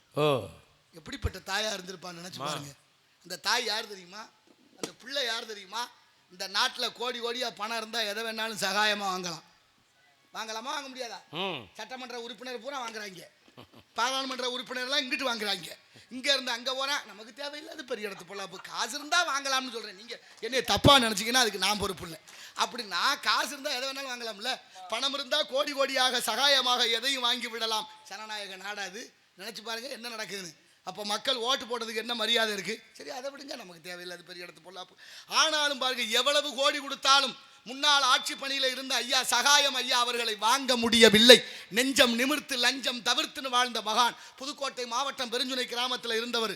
அவர் மதுரை மாவட்ட ஆட்சியராக இருக்கிற பொழுது இந்த மேலூர் அந்த கிரானைட் மேட் அது பூராத்தையும் கண்டுபிடிச்சி தமிழ்நாட்டு அரசுக்கு அறிக்கை கொடுக்குறாரு. மூடியாச்சு. இருந்தாலும் அரசுக்கு இருந்த அழுத்தம் அவர் அந்த ஆட்சி பணி கலெக்டராக இருந்த பதவி ஆட்சியாளரை மாற்றிட்டாங்க. மாற்றி எங்கே மாற்றினாங்க? கோவாப்டெக்ஸ்னு ஒரு நிறுவனம் இருக்கா, அங்கே மாற்றுறாங்க. அங்கே போனதுக்கப்புறம் ஐயா ஒரு நூல் எழுதுறாரு, கடைசி தறியில் கண்டாங்கி சேலை என்று. படித்து பார்த்தா ரத்தம் சூடேறும். அவர் பட்ட அத்தனை இன்னல்களையும் நாட்டில் இருக்கிற பிரச்சனைகளையும் அத்தனையும் பதிவு செய்திருக்கிறார் அந்த நூலில். எப்படி அப்துல் கலாம் ஐயா அவர்கள் அக்னி சிறகுகளை எழுதி வைத்து தன்னுடைய சூழ்நிலையை காட்டினாரோ அதுபோல ஒவ்வொருத்தரும் படிக்க வேண்டிய புத்தகம் கடைசி தறியில் கண்டாங்கி சேலை என்று ஐயா சகாயம் ஐயா எழுதிய நூல். எவ்வளோ பெரிய மகத்துவமான இன்னல்களை சந்தித்திருக்கிறோம் நாமெல்லாம். நீங்கள் ரொம்ப வேண்டாம், தாலி கட்டி பொம்பளை பிள்ளைகளுக்கு மாங்கல்யம் திருப்பூட்டுறது நூலில் தான் கோர்த்து கட்டணும். அப்புறம் ஒரு வாரத்தில் வசதி இருந்தால் தங்கத்தில் மாற்றணும். தப்பு இல்லை, அது உங்களுடைய சூழ்நிலை, உங்களுடைய வசதி மாற்றலாம். ஆனால் மஞ்சள் கயிற்றுல தாலி கட்டின போது குளிக்கிற போது என்ன பண்ணாங்க? மஞ்சள் பூசி குளிச்சாங்க. மஞ்சள் பூசி முகத்தில் மஞ்சள் பூசினாங்க, கயத்தில் மஞ்சள் பூசினாங்க. அப்படி குளிச்சுட்டு தூங்குற போது அந்த மஞ்சள் வாசனையை கணவனும் மனைவியும் நுகர்ந்தார்கள். அதனால நோய் இல்லாமல் வாழ்ந்த சமூகமாக இருந்தது. இன்னைக்கு நிலைமை தெரியுமா? தமிழ்நாட்டில் 100% பெண்களுக்கு ஒரு வகை மார்பகம் இல்லை, மார்பக புற்றுநோய். மஞ்சள் கிருமி நாசினி. நீங்க 25-30 வருஷத்துக்கு முன்னால மஞ்சள் பூசி குளிச்ச பெண்கள் கடையில போய் மஞ்சள் பொடியை வாங்கிட்டு வந்து குளிக்கல, மஞ்சள் கிழங்க உரசி குளிச்சாங்க. எங்க ஆத்தாவுகளுக்கு எல்லாம் தெரியும். மஞ்சள் பூசி உரசி குளிச்சோம். மஞ்சளை உரசும் போதே கமகமன்னு ஒரு வாசனை வரும். அந்த வாசனைக்கு பெயர் வேதிப்பொருள். அதான் ஆங்கிலத்தில் குர்குமின்னு பேர். அந்த குர்குமின் என்ற வேதிப்பொருள் தான் பெண்களுக்கு நோய் வர விடாமல் தடுத்து வச்சிருந்தது நம்மளை பாதுகாப்பா. ஆனா என்னாச்சு தெரியுமா? இன்னைக்கு மஞ்சளுக்கு பேர் போன மாவட்டம் ஈரோடு. ஈரோட்டில் தான் அதிகமாக மஞ்சள் விளையுது. தமிழ்நாட்டிலே முதலிடம். தமிழ்நாட்டிலே மஞ்சளுக்கு முதலிடமான ஈரோடு தான் என் அறிவில் சேர்ந்த பெரியோர்களே புற்றுநோய்க்கு முதலிடம். அப்பனா மஞ்சள்ல இருந்த குர்குமின் வேதிப்பொருள் என்னாச்சுன்னு கேள்வி வரணும் இல்ல? மஞ்சளை அரைச்சு பொடி பண்றாங்க ஈரோடு திருப்பூர் ஆலைகள்ல. அப்படிப்பட்ட ஆலைகள்ல மஞ்சளை பொடி பண்ற போது அதுல இருக்கிற குர்குமின் என்ற வேதிப்பொருளை தனித்தனியாக பிரித்து எடுக்கிறேன். பவுடர் தனியா, பொடி தனியா, அந்த வேதிப்பொருள் தனியா பிரித்து எடுக்கிற வேதிப்பொருள் 2 மில்லிய பல கோடி ரூபாய்க்கு அயல் நாட்டுக்கு ஏற்றுமதி ஆகுது. நமக்கு கிடைக்கிறது வெறும் சத்து இல்லாத அந்த மாவு, அந்த பொடி. அதை வாங்கி நீங்கள் குழம்பு வச்சாலோ முகத்தில் பூசினாலோ அத்தனையும் நமக்கு நோயத்தான் உண்டு பண்ணும் என்பதை என் அறிவில் சேர்ந்த தாய்மார்கள் பெரியோர்கள் நாளைய தலைமுறைக்கு சொல்லிக் கொடுங்க. என்ன நடக்குது இந்த நாட்டில்? உப்பு கூட உப்பா இல்லை, அயோடின் என்ற நச்சு வேதிப்பொருள் கலந்து சால்ட்டுன்னு பேர் வச்சு நம்ம நைஸ் உப்புன்னு வாங்கி பயன்படுத்துகிறோம். அதில் இருக்கிற அயோடின் தான் பெண்களுக்கு தைராய்டு நோய், கர்ப்பப்பை புற்றுநோய். யார் சொல்லுவா? உடம்புல உப்பு கூடிருச்சுன்னா கிட்னி கட்டு போகுது, சிறுநீரகம் கெடுது. கிட்னி கட்டு போன டயாலிசிஸ் என்ற மருத்துவ முறைக்கு மாற்றுது உடம்பு. அந்த டயாபெட்டிஸ்ங்கிற மருத்துவ முறைக்கு மாறிடுச்சு உடம்புன்னா மரண தேதியை எழுதி வைக்க சொல்லி சுகாதாரத்துறை எச்சரிக்கை விடுக்குது. ஏன்? அந்த உப்பை குறைக்கணும், டயாபெட்டிஸ் போகாமல் காப்பாற்றணும். இந்த ஆங்கில மருத்துவம், அலோபதி மருத்துவம், விரல்ல புண்ணு வந்தால் விரலை வெட்டி எடுக்கிறேன், விரலுக்கு மேலே புண்ணு வந்தால் காலை வெட்டி எடுக்கிறேன். இப்படி உறுப்புகளை துண்டாட சொல்லி கொடுக்குது ஆங்கில மருத்துவம். ஆனால் நல்ல உணவும் சித்த மருத்துவமும் அத்தனை உறுப்புகளையும் பாதுகாக்கும். யாரு காப்பாற்றுறது? யாரு காப்பாற்றுறது? காப்பாற்றுற ஆளுக காப்பாற்றுறீங்களா? அரசு மருத்துவமனையில் சித்த மருத்துவ பிரிவுன்னு ஒன்று இருக்குது. அந்த சித்த மருத்துவ பிரிவுக்கு யாராவது முக்கியத்துவம் கொடுக்குறோமா? அதுக்கு முக்கியத்துவம் ஏன் கொடுக்கல? கமிஷன் கிடைக்காதுன்னு விட்டுட்டாங்க. களவாணி பயல்களுக்கு நம்ம தேர்ந்தெடுத்து என்ன வச்சிருக்கோம் நினச்சி பாருங்க. எல்லார் வீட்லேயும் குடும்பம் இருக்குது. ஆனால் நம்ம இன்னைக்கு செத்தா நாளைக்கு அவனு தானே சாக போகிறேன். ஆனால் நாளைய எதிர்காலம் எல்லாருக்கும் எதிர்காலம்னு ஒன்று இருக்குது. ஏன் இந்த உணரவில்லை? 3 வயசு குழந்தைக்கு நாக்கில் புற்றுநோய். ஏன் நாக்கில் புற்றுநோய்? குடிச்ச தாய்ப்பால் நஞ்சா போச்சு. தாய்ப்பால் தான் நல்லா இருந்துச்சு, தாய்ப்பாலுக்கு என்னையா பிரச்சனைனா அந்த பொண்ணு சாப்பிட்ட சாப்பாடு நஞ்சா போச்சு. எத்தனை குழந்தைகள் உத்தரப்பிரதேசத்தில் இறந்துருக்குன்னு தெரியுமா? அந்த விவசாயத்தில் போடுற அந்த மருந்து, களைக்கொல்லி, ரசாயன உரங்கள் அத்தனை நெல்லில் ஏறி அரிசியில் மாறிடுச்சு. தயவு செய்து புரிந்து கொள்ளுங்கள், இயற்கை நம்மளை காப்பாற்றும். இயற்கை விவசாயம் தான் நமக்கு நல்லது என்பதை உணருங்கள். எப்படி வாழ்ந்திருந்தோம் நம் முன்னோர்கள். நம்மோட பிள்ளைகளுக்கெல்லாம் நல்லா கவனிங்க, சின்ன பிள்ளைகளுக்கெல்லாம் சக்கரை நோய் இதுக்கா இல்லையா? தலைவலிக்கு மாத்திரை போட்டால் 2 மணி நேரத்தில் நிற்கிது, வயிற்று வலிக்கு மாத்திரை போட்டால் 3 மணி நேரத்தில் நிற்கிது, காய்ச்சலாக ஒரு 3 நாளில் நிறுத்திடுறான். ஆனால் பாலா போன சக்கரை நோய்க்கு மாத்திரை போட்டால் நிற்கவே மாட்டேங்குது ஐயா. காலு மரன்னே இருக்கப்பா. முதல்ல காலில் தானே ஆரம்பிக்கிறேன், எங்கே வந்து விட்டுட்டாங்க பார்த்தீங்களா? இதுக்கெல்லாம் என்ன காரணம்? நீங்கள் பசுமாடும் காளமாடும் ஒன்று சேரணும்னு நமக்கு ஒரு வழக்கம் இருந்துச்சு. என்ன மாடு சென போடலையா? இந்த இடத்துல இருக்கு காளமாடு, அங்கே ஓட்டிட்டு போங்க, கண்டிப்பாக சென சொன்னாங்களா இல்லையா? அப்படித்தானே வச்சுருந்தோம். இன்னைக்கு வந்துட்டேன், காளமாடும் பசுமாடும் ஒன்றா சேரக்கூடாதுன்னு ஒரு சட்டம் இருக்குது. ஏன்டா சேரக்கூடாதுன்னு கேட்டால், ஊசி விற்க ஒரு ஆள் இருக்கேன், எப்படி மருத்துவர் வெட்டினரி டாக்டர்னு ஒரு மருத்துவர் இருக்கார், அவர் கொண்டு வர்ற ஊசியை தான் போடணும். ஏன்டா ஊசி போட்டு தான் கண்ணுக்குட்டி ஓடணுமா? கண்ணுக்குட்டி மாடும் பசுமாடும் காளமாடும் ஒன்றா சேரலாமான்னு கேட்டோம்னா அவன் என்ன சொல்கிறான்? ஊசி போட்டு தான் சேரணும், காளமாடும் பசுமாடும் சேரக்கூடாது. ஏன் சேரக்கூடாது? ஊசி தான் போடணும். ஏன் ஊசி போடணும்? ஊசி போட்டால் தான் ஊசி போடுறதுக்கு தகுந்த கமிஷன் எங்களுக்கு கிடைக்கும். எப்படி ஆகிட்டாங்க பாருங்க, பூரா கமிஷனுக்கு பிறந்தது. நல்லதே நினைக்கிறதுக்கு ஆள் இல்லை, சொல்கிறதுக்கு ஆள் இல்லை, சொன்னால் ஏளனம் பண்ணுறதுக்கு வந்துட்டார். இவர் சொல்ல நம்ம கேட்கணுமா? இவர் தான் நாட்டை திருத்துற வரா. என்ன குப்பை நம்மளை படுத்துகிற பாடு. முன்னால் போனால் கடிக்குது, பின்னால் வந்தால் உதைக்குது. கழுதைக்கு வாக்கப்பட்ட பொழுது பசுமாடும் காளமாடும் ஒன்றா சேரக்கூடாதுன்னு போட்ட சட்டம் நம்ம வீட்டு பொண்ணு பிள்ளைகளுக்கு கல்யாணம் ஆனால் ஒன்றா சேரக்கூடாதுன்னு சொன்னாங்கன்னா என்ன பண்ணுவீங்க? சொன்னாலும் சொல்லுவாங்க, என்ன வேணாலும் சொல்கிறாங்கல்ல. நீங்கள் பாருங்கள், கல்யாணம் பண்ணுறோம், மணவரையில் மண்டபத்தில் திருமணம், மணவரையில் பொண்ணு மாப்பிள்ளை அச்சதை எல்லாருக்கும் கொடுக்குறாங்க. கட்டிப்பாளம்னு மாங்கல்யம் தாலியை கட்டும்போது இங்க இருந்து அங்க வீசுறது. அப்படியா வீசலாமா? அச்சதைங்கிறது எவ்வளவு உயர்ந்தது. சதைனா குத்துவது, அச்சதைனா குத்தப்படாதது. நெல்லை ஊற வச்சு அதை உரிச்சு எடுத்து முனமுறியாத அரிசியை மஞ்சள் தடம்பு மலர் சேர்த்து மஞ்சள் மகாலட்சுமி அதை கொண்டு போய் வரிசையில் போய் ஒவ்வொருத்தரா அந்த பொண்ணு மாப்பிள்ளை தலையில தூவுனா அதுக்கு சக்தி அதிகம், அதுக்கான மங்களகரமான வாழ்வு நிலைக்கும் அப்படின்னு சொல்லி வச்ச சமூகம். எல்லாம் அவசர கதி. ஞானி 4 மணிக்கு எந்திரிக்கிறவன் யோகி, 5 மணிக்கு எந்திரிக்கிறவன் மனுஷன், 5 மணிக்கு எந்திரிக்கிறவன் போகி, 6 மணிக்கு எந்திரிச்சா மனுஷன், 7 மணிக்கு எந்திரிச்சா எரும மாடு. இப்போ யார் எத்தனை மணிக்கு எந்திரிக்கணும் நீங்க முடிவு பண்ணிக்கங்க, நான் சொல்லலை. நமக்கு எதுக்குப்பா பெரிய இடத்து பொல்லாப்பு, அரமனை கோழி முட்டை அம்மிக்கெல்லாம் உடைக்கும். இன்னைக்கு அப்பா பிள்ளை எழுப்ப போனா அம்மா வந்து விடுங்க, அவன் தூங்கிட்டு போறேன். சின்ன பையன் எதுல காட்டுறது? விளையும் பயிர் 5ல் விளையாது 50ல் விளையாதுன்னு சொல்லுவாங்கல்ல, அதனால வைங்க 2 வைங்க. நடந்தாய் வாழி காவேரி, நடந்தாய் வாழி காவேரி, நாடகமே செழிக்க நன்மையெல்லாம் சிறக்க, நாடகமே செழிக்க நன்மையெல்லாம் சிறக்க, நடந்தாய் வாழி காவேரி.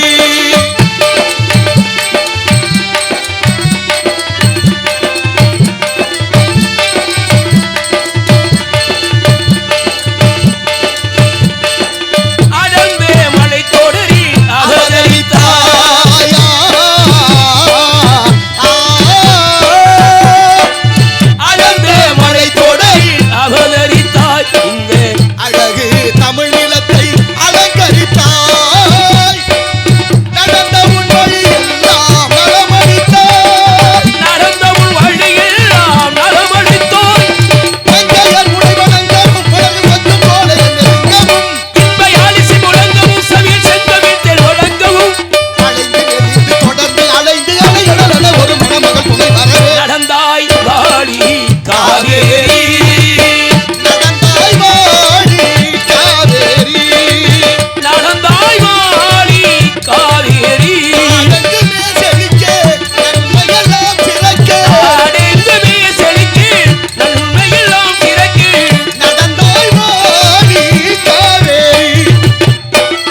செல்வன் காவிரியே வாடியது நடந்தாய் வாழி காவேரி நாடெங்குமே செழிக்க எல்லாம் சிறக்க நாடெங்குமே செழிக்க நன்மையெல்லாம் சிறக்க நடந்தாய் வாழி காவேரி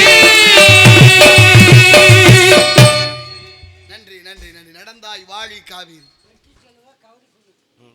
கபடி குறிச்சிப்பட்டியை சேர்ந்த வெற்றி செல்வன் முருகா வெற்றிவேல் முருகனுக்கு அன்னார் அவர்கள் ரூபாய் 201 வழங்கியிருக்கிறார்கள். வெற்றி செல்வன் கபடி குழு சார்பாக அன்பளிப்பு வழங்கி விவரப்படுத்தியிருக்கிறார்கள். மரியாதைக்குரிய கபடி குழு நண்பர்கள் எல்லோருக்கும் உளமார்ந்த வணக்கம். அருமையான விளையாட்டு கபடி. எப்படிப்பட்ட விளையாட்டு, ஒவ்வொன்றுக்கும் ஒரு விளக்கங்கள் இருக்குது, ஒரு காரணங்கள் இருக்குது. எத்தனை இருக்குது. அந்த காலத்தில் பிள்ளைகள் எல்லாம் சின்ன சின்ன பிள்ளைகளுக்கு கையில் வந்து மோர் கடை, தயிர் கடை, பருப்பு கடை அப்படியே கடைஞ்சி தாத்தாவை கொடு, பாட்டியை கொடு, அப்பாவை கொடு, அம்மாவை கொடு, தங்கச்சி கொடு, அண்ணனுக்கு கொடு, நம்ம வீட்டு நாய்க்குட்டி கொடு, பூனைக்குட்டி கொடு, எழுத்த விட்டு மாமாவை கொடு, பக்கத்து விட்டு அத்தை கொடுக்கணும், கொடுக்க சொல்லி சொல்லி வளர்த்தோம். இன்னைக்கு நேரமாக இருக்குது, அப்படி இல்லையே.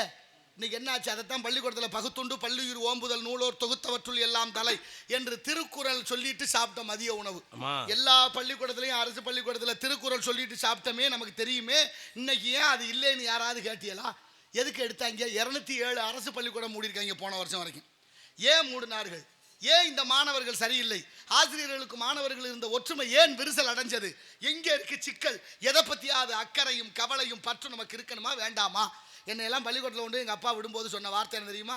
ஐயா அந்த பையன் சொல்லி பேச்சு கேட்குறான் இல்லை, இவனை ஒழுங்கா சொல்லி கொடுங்க, இந்த கண்ணை மட்டும் விட்டுருங்க, பாக்கி இடமெல்லாம் உரிச்சிருங்கன்னு சொல்லித்தான் விட்டு வந்தார். எத்தனை பேருக்கு அது அனுபவம் இருக்கும் பத்தியா?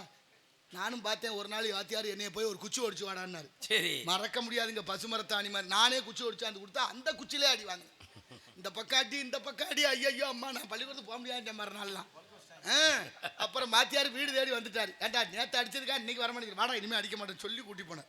நான் என்ன கேட்குறேன், வாத்தியாருங்க நம்மளை அடிக்கி நம்மெல்லாம் போய் காவல்துறையில் புகார் பண்ணியிருந்தா எந்த வாத்தியாராவது ஊருக்குள்ள நடமாட முடியுமா? ஒருவேளை நம்மளை அடிக்காமல் விட்டுருந்தாங்கன்னா இந்த அளவுக்காவது வந்திருப்போமா? அடியாத புள்ள படியுமா? எப்படியெல்லாம் சொல்லி வளர்த்த இந்த சமூகம் பிள்ளைகளை யாரும் ஒரு வார்த்தை சொல்லக்கூடாதுங்கிற அளவுக்கு வந்துருச்சே.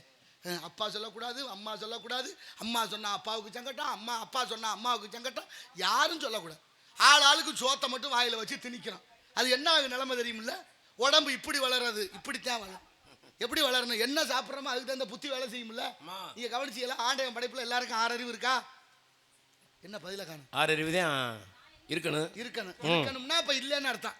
சரி, இருக்கணும் ஆனா இல்ல, அதுதானே சொல்ல வர்றீங்க. எல்லாருக்கும் 6 அறிவு இல்ல, சில பேருக்கு 5 அறிவு, சில பேருக்கு 4 அறிவு. மாபு மாக்களும் ஐயறிவனவை என்பது தொல்காப்பியம். கம்பரே பாடுறாரு மக்களும் விலங்கும் ஒண்ணுன்னு. சில வீட்டுல கேட்டு பாருங்க, பொம்பளை ஆளுகிட்ட போய், ஏமா உங்க வீட்டுக்காரங்க அந்த அங்கிட்டு தான் தெரியும், அப்புறம் பாருங்க இப்ப என்னப்பா அதுக்கு இந்த பாருங்க எங்க அக்காவெல்லாம் சிரிக்கிற சிரிப்பேன். அப்ப சொல்லுவா அவ்வளோ இருக்குன்னு தெரியுது இதுலயே. அப்ப என்ன அர்த்தம்? அப்படி சொல்லக்கூடாது. ஏன் தெரியுதுன்னா என்ன அர்த்தம்? ஆட மாடன்னு வந்துருச்சா? நீங்க ஆடு மாடு அட்டை அரணை பாம்பு பள்ளி ஒட்டகம் ஓனை அத்தனை இப்படி வளருது. மனிதனை மேல் நோக்கி வளர வைத்தான் இறைவன். அதனாலதான் நமது மொழியான தமிழ் மொழி அதுக்கு உயர்திணை என்று பேர் வைத்தது. சரி, உயர்வுன்னு சொல்லிருச்சான். உயர்வுனா எதிர்ப்பதை என்ன சொல்லணும்? தாழ்வுன்னு சொல்லணும். சொல்லலை பத்தியலா? ஏன் சொல்லல? தமிழன் அவ்வளவு பெரிய மாண்பு படைத்தவன், உயர் குணமேவிய தமிழன் ஓர் அறிவு குறைஞ்ச மிருகத்தை கூட தாழ்வுன்னு சொல்லாம அகிரிணை என்று பேர் வைத்தான். பாகற்கா கசக்கும்னு உலகத்துக்கே தெரியும். கசக்கிற காய்க்கு கசப்பு காய்னு தமிழர்கள் பேர் வைக்கவில்லை. வெள்ளைக்காரன் கடிச்சான் கசக்குது, கசந்த காய்க்கு அவன் அப்படியே பேர் வச்சான் கசக்கும் காய். ஆங்கிலத்தில் பிட்டர் கார்டுன்னு பேர் வச்சான். ஆனா தமிழன் பாகற்காய்னு பேர் வைத்தார்கள். பாகற்காய்னா என்ன அர்த்தம்? பாகுன்னா இனிப்பு, அற்றதுனா இல்ல, அது இனிக்காது கசக்கும்னு சொல்லாமல் சொல்லி வைத்த உயர்ந்த சமூகம் இந்த தமிழ் சமூகம். இன்னைக்கு கோட்டருக்கும் கோழி பிரியாணிக்கும் 500க்கும் 1000த்துக்கும் அடமானமா போய் கோவணம் கூட மிஞ்சாம போயிடுச்சு. நான் சொல்றதுக்கு இல்லை, நமக்கு தேவையில்லை, அது பெரிய இடத்துக்கு பொல்லாது. எங்க போய் சொல்ல? எப்படி மாறிட்டேன்? என்ன நியாயம்? அரிசியா இருக்கா? கேரளாவில் இருக்கிற அரிசி நம்மகிட்ட இல்ல. கேரளாக்காரன் அத்தனை பேர் அந்த அரிசியை சாப்பிட்றேன். நம்ம ஆளுகளுக்கு தொண்டை குளிக்கல இறங்க மாட்டேங்குது. அதனால அரிசி என்ன பண்றான்? சன்னமா தீட்டப்படுது. தீட்டுற அரிசி என்ன ஆகுது? மேல இருக்கிற சரியான சத்தெல்லாம் நீக்கப்படுது. ஆங்கிலத்தில் அதுக்கு பேர் சிலிக்கி பாலிசின்னு பேரு. சிலிக்கி பாலிசின்னு ஒன்று பண்றாங்க. அதுக்கு ஒரு மருந்தை போட்டு பண்றேன். அது அத்தனையும் நமக்கு நோயை உற்பத்தி பண்ணுதுன்னு யார் சொல்லி கொடுப்பா? உங்களுக்கு தெரியுமா எவ்வளவு சிக்கல்ல வாழ்ந்துகிட்டு இருக்கோம், எவ்வளவு பெரிய மோசமான வாழ்க்கையை வாழ்றோம், ஏன் இப்படியெல்லாம் ஆனது? அப்படிப்பட்ட 6 அறிவு படைத்த குணமெல்லாம் நமக்கு இருந்தது. நீங்க ஒருத்தர் வேகமா ஜாமி விட்டாரு. சரி, ஒரே ஒரு வில்வேலை சிவலிங்கத்துக்கு பூஜை பண்றாரு. ஒரு வில்வேலையே கொஞ்சம் கொஞ்சமா கிள்ளி போடுறாரு. ஓம் சிவாய நமோ, ஓம் சிவலிங்காய நமோ, பவாய நமோ, பவலிங்காய நமோ, ஆத்மாய நமோ, ஆத்மலிங்காய சொல்லிக்கிட்டே இருந்தாரு. ஏழை முடிஞ்சு வச்சு வெறுங்கை ஆடிக்கிட்டே இருந்தார். சாமி பார்த்தாரு, என்னையவே இப்படி ஏமாத்திரியடா, இந்த ஊரை எவ்வளவு ஏமாத்த கடவுள் நினைப்பாரா இருக்க? ஆமா. வெறுக்கையவே எனக்கிட்ட இவ்வளவு நேரம் ஆற்றியடான்னு நினைப்பாருல்ல. பக்தி எப்படி இருக்கணும்? நம்பிக்கை இருக்கணும். இல்ல நம்பிக்கை இல்லைன்னா வாழ்க்கை கெட்டு போகும், தெரியுமா இல்லையா? நம்பிக்கை சார்ந்த விஷயம் இந்த ஆன்மீகம் என்பது. ஆன்மீகம் தான் மனிதனுக்கு நல்ல சிந்தனையை கொடுக்குது, ஆன்மீகம் தான் மனிதனுக்கு நல்ல புத்தியை கொடுக்குது, ஆன்மீகம் தான் மனிதனை பக்குவப்படுத்துது, ஆன்மீகத்தோடு சேர்ந்த கல்விதான் மனிதனுக்கு ஒழுக்கத்தை கற்றுக் கொடுக்குது. அதனால தான் வள்ளுவர் கூட கற்றதனால் ஆய பயனன்கொள் வாளறிவன் நற்றார் தொழாரன் என்று பாடுகிறார். இறை சிந்தனை இல்லாத எந்த செயலும் வெற்றி அடைந்ததாக வரலாறு. அன்பிற்கினிய பெரியோர்களே, ஆன்மீகவாதிகளே, இறை தேடும் முன்னே இறையை தேடுங்கள், வாழ்க்கை சிறக்கும்.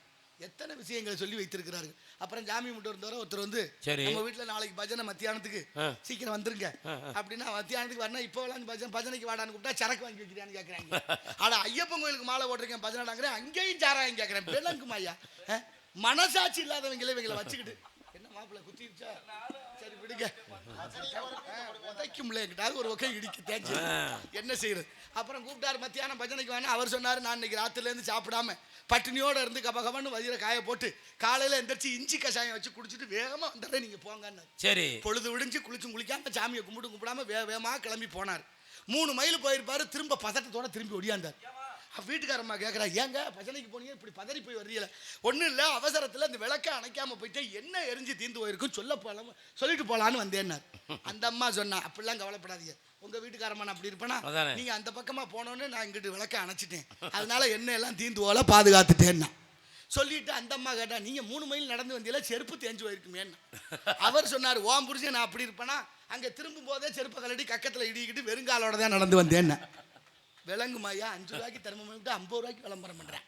என்ன எங்கே போய் சொல்லுது? உலகம் போகிற போக்க நாளைய தலைமுறைகளுக்கு என்ன சொல்லிக் கொடுக்கணும், ஏன் சொல்லிக் கொடுக்குறோம், அது எதனால ஏன் என்பது யதார்த்தமான வாழ்க்கை தான். வாழ்க்கை எந்த பிள்ளையா சொல்லி பேச்சு கேட்குறானா? 5 வயசுல சொல்கிறேன், எங்கள் அப்பா ரொம்ப தங்கமானவர், எங்கள் அப்பா மாதிரி அப்பா பார்க்கவே முடியாதுங்கிறேன். ஏன் கேட்டதெல்லாம் வாங்கி கொடுப்பாரு. அப்புறம் 10 வயசுல சொல்லுவேன், எங்கள் அப்பா நல்லவர் தான், இருந்தாலும் அப்பா கத்துவார், புத்தி சொன்னா பிடிக்கல.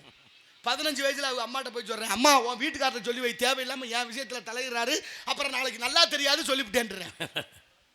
அப்புறம் 20 வயசுல அவங்க அம்மாட்ட போய் தலையில் அடிச்சுக்கிறாங்க, எப்படிமா அந்த ஆளை கட்டிட்டு குடும்பம், ஐயோ அப்படி. அப்புறம் 30 வயசுல சொல்லுவேன், எங்கள் அப்பாவோட பேசுறதே இல்லைங்க, ஏப்பா எது செஞ்சாலும் குத்தம்ங்கிற அந்த லூஸ் மாதிரி பேசிக்கிட்டு இருக்காங்க. அம்மா சொல்கிறாங்க, இல்லை நடக்குதா இல்லையா, அனுபவம் தான் ஐயா வாழ்க்கை. அப்புறம் என்னது சொல்றீங்க? அப்புறம் பாருங்க, மண்டையில் முடி வெட்டிட்டு வாங்கடான்னா கோடு போட்டு ரோடு போட்டு, நாகரிகம் அதுக்கு பேர், பண்பாடு அதுக்கு பேர், கலாச்சாரமா முடி அலங்காரம் என்பது முக அழகை காட்டணும், அலங்கோலமா தர்றாங்க. கேட்டா நாகரிகம்னு ஒத்த வார்த்தை. அடா அவங்க செஞ்சாலும் பரவாயில்ல. ஒரு அம்மா ஒரு விவரமே தெரியாது ஒரு சின்ன பிள்ளைய கூட்டிட்டு போய் கோடு கூட்டிட்டு வரா. எதுக்கு அந்த கோடுன்னு அந்த தாய்க்கும் தெரியாது, அந்த பிள்ளைக்கும் தெரியாது. எப்படி மாறி இருக்குது, எங்கே போய் நிற்க போகுது. அப்புறம் 40 வயசான அவனுக்கு கல்யாணம் ஆகி 4 பிள்ளை ஊட்டி பிறந்து அவங்க ஏதாவது மிஷம் பண்ணும்போது இவன் சொல்லுவான், பாருங்க ஏன்டா அந்த பாடு தெரிய. அந்த காலத்தில் அவளை வறுமையிலையும் எங்களெல்லாம் எங்கள் அப்பா எப்படி வளர்த்தாரு தெரியுமா, எங்கள் அப்பா மாதிரி அப்பாவை பார்க்க முடியுமா அப்படிமா. எப்போ 40 வயசுல. 5 வயசுல சொன்ன வார்த்தையை திரும்ப கேட்க 35 வருஷம் இடைவெளி தேவைப்படுது. இதுதான் யதார்த்தம், இதுதான் இயற்கை. இக்கரைக்கு அக்கறை பச்சை, அக்கறையோடு இருந்தா இக்கரையும் பச்சை என்ப யதார்த்தத்தை உணர்ந்து நாளைய தலைமுறையை பண்பட்டவர்களாக ஆக்க வேண்டும். யார் வீட்டு குழந்தையாவது மந்தமா சோர்வா இருந்தா சுக்கு கசாயம் மிகச் சிறந்தது. ஏன்னா சுக்குக்கு மிஞ்சிய மருந்து கிடையாது, சுப்பிரமணியன் மிஞ்சின கடவுளும் கிடையாது என்பது ஐதீகம். அந்த வகையில் சுக்கு சிறந்த மருந்து.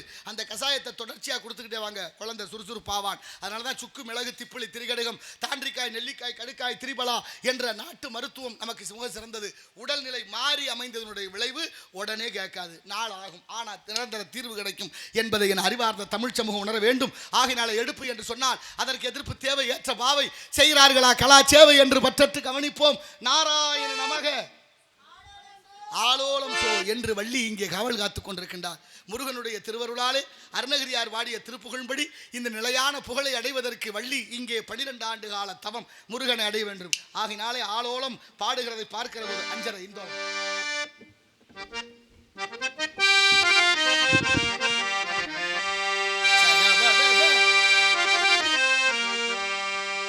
ஆனந்த தேங்காற்று தாளாட்டுதே, அலைவாயுதே, ஆசை காதலிலே. ஆனந்த தேங்காற்று தாளாட்டுதே, அலைவாயுதே, மனம் ஏங்குதே, ஆசை காதலிலே. ஆனந்த தேங்காற்று தாளாட்டுதே.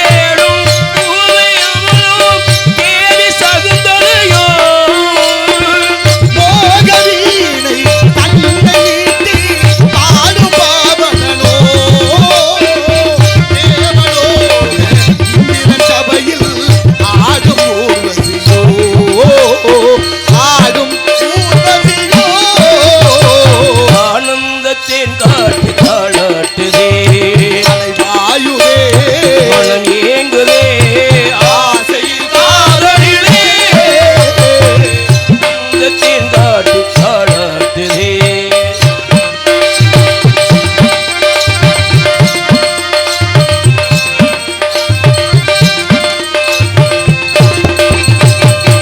மார்பில் சூடும் சந்தன மலர் போல் மங்கை அவள் வரவோ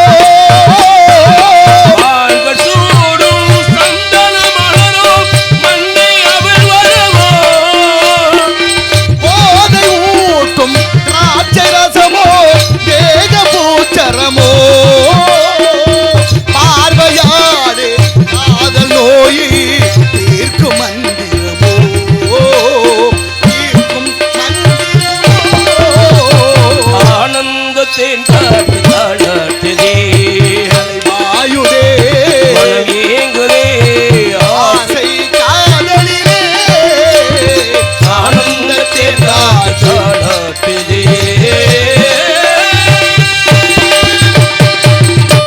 நன்றி நன்றி நன்றி. காலதாமதம் ரொம்ப காரிய கேடு. காலங்கள் கடந்து போய்கிட்டே இருக்கு.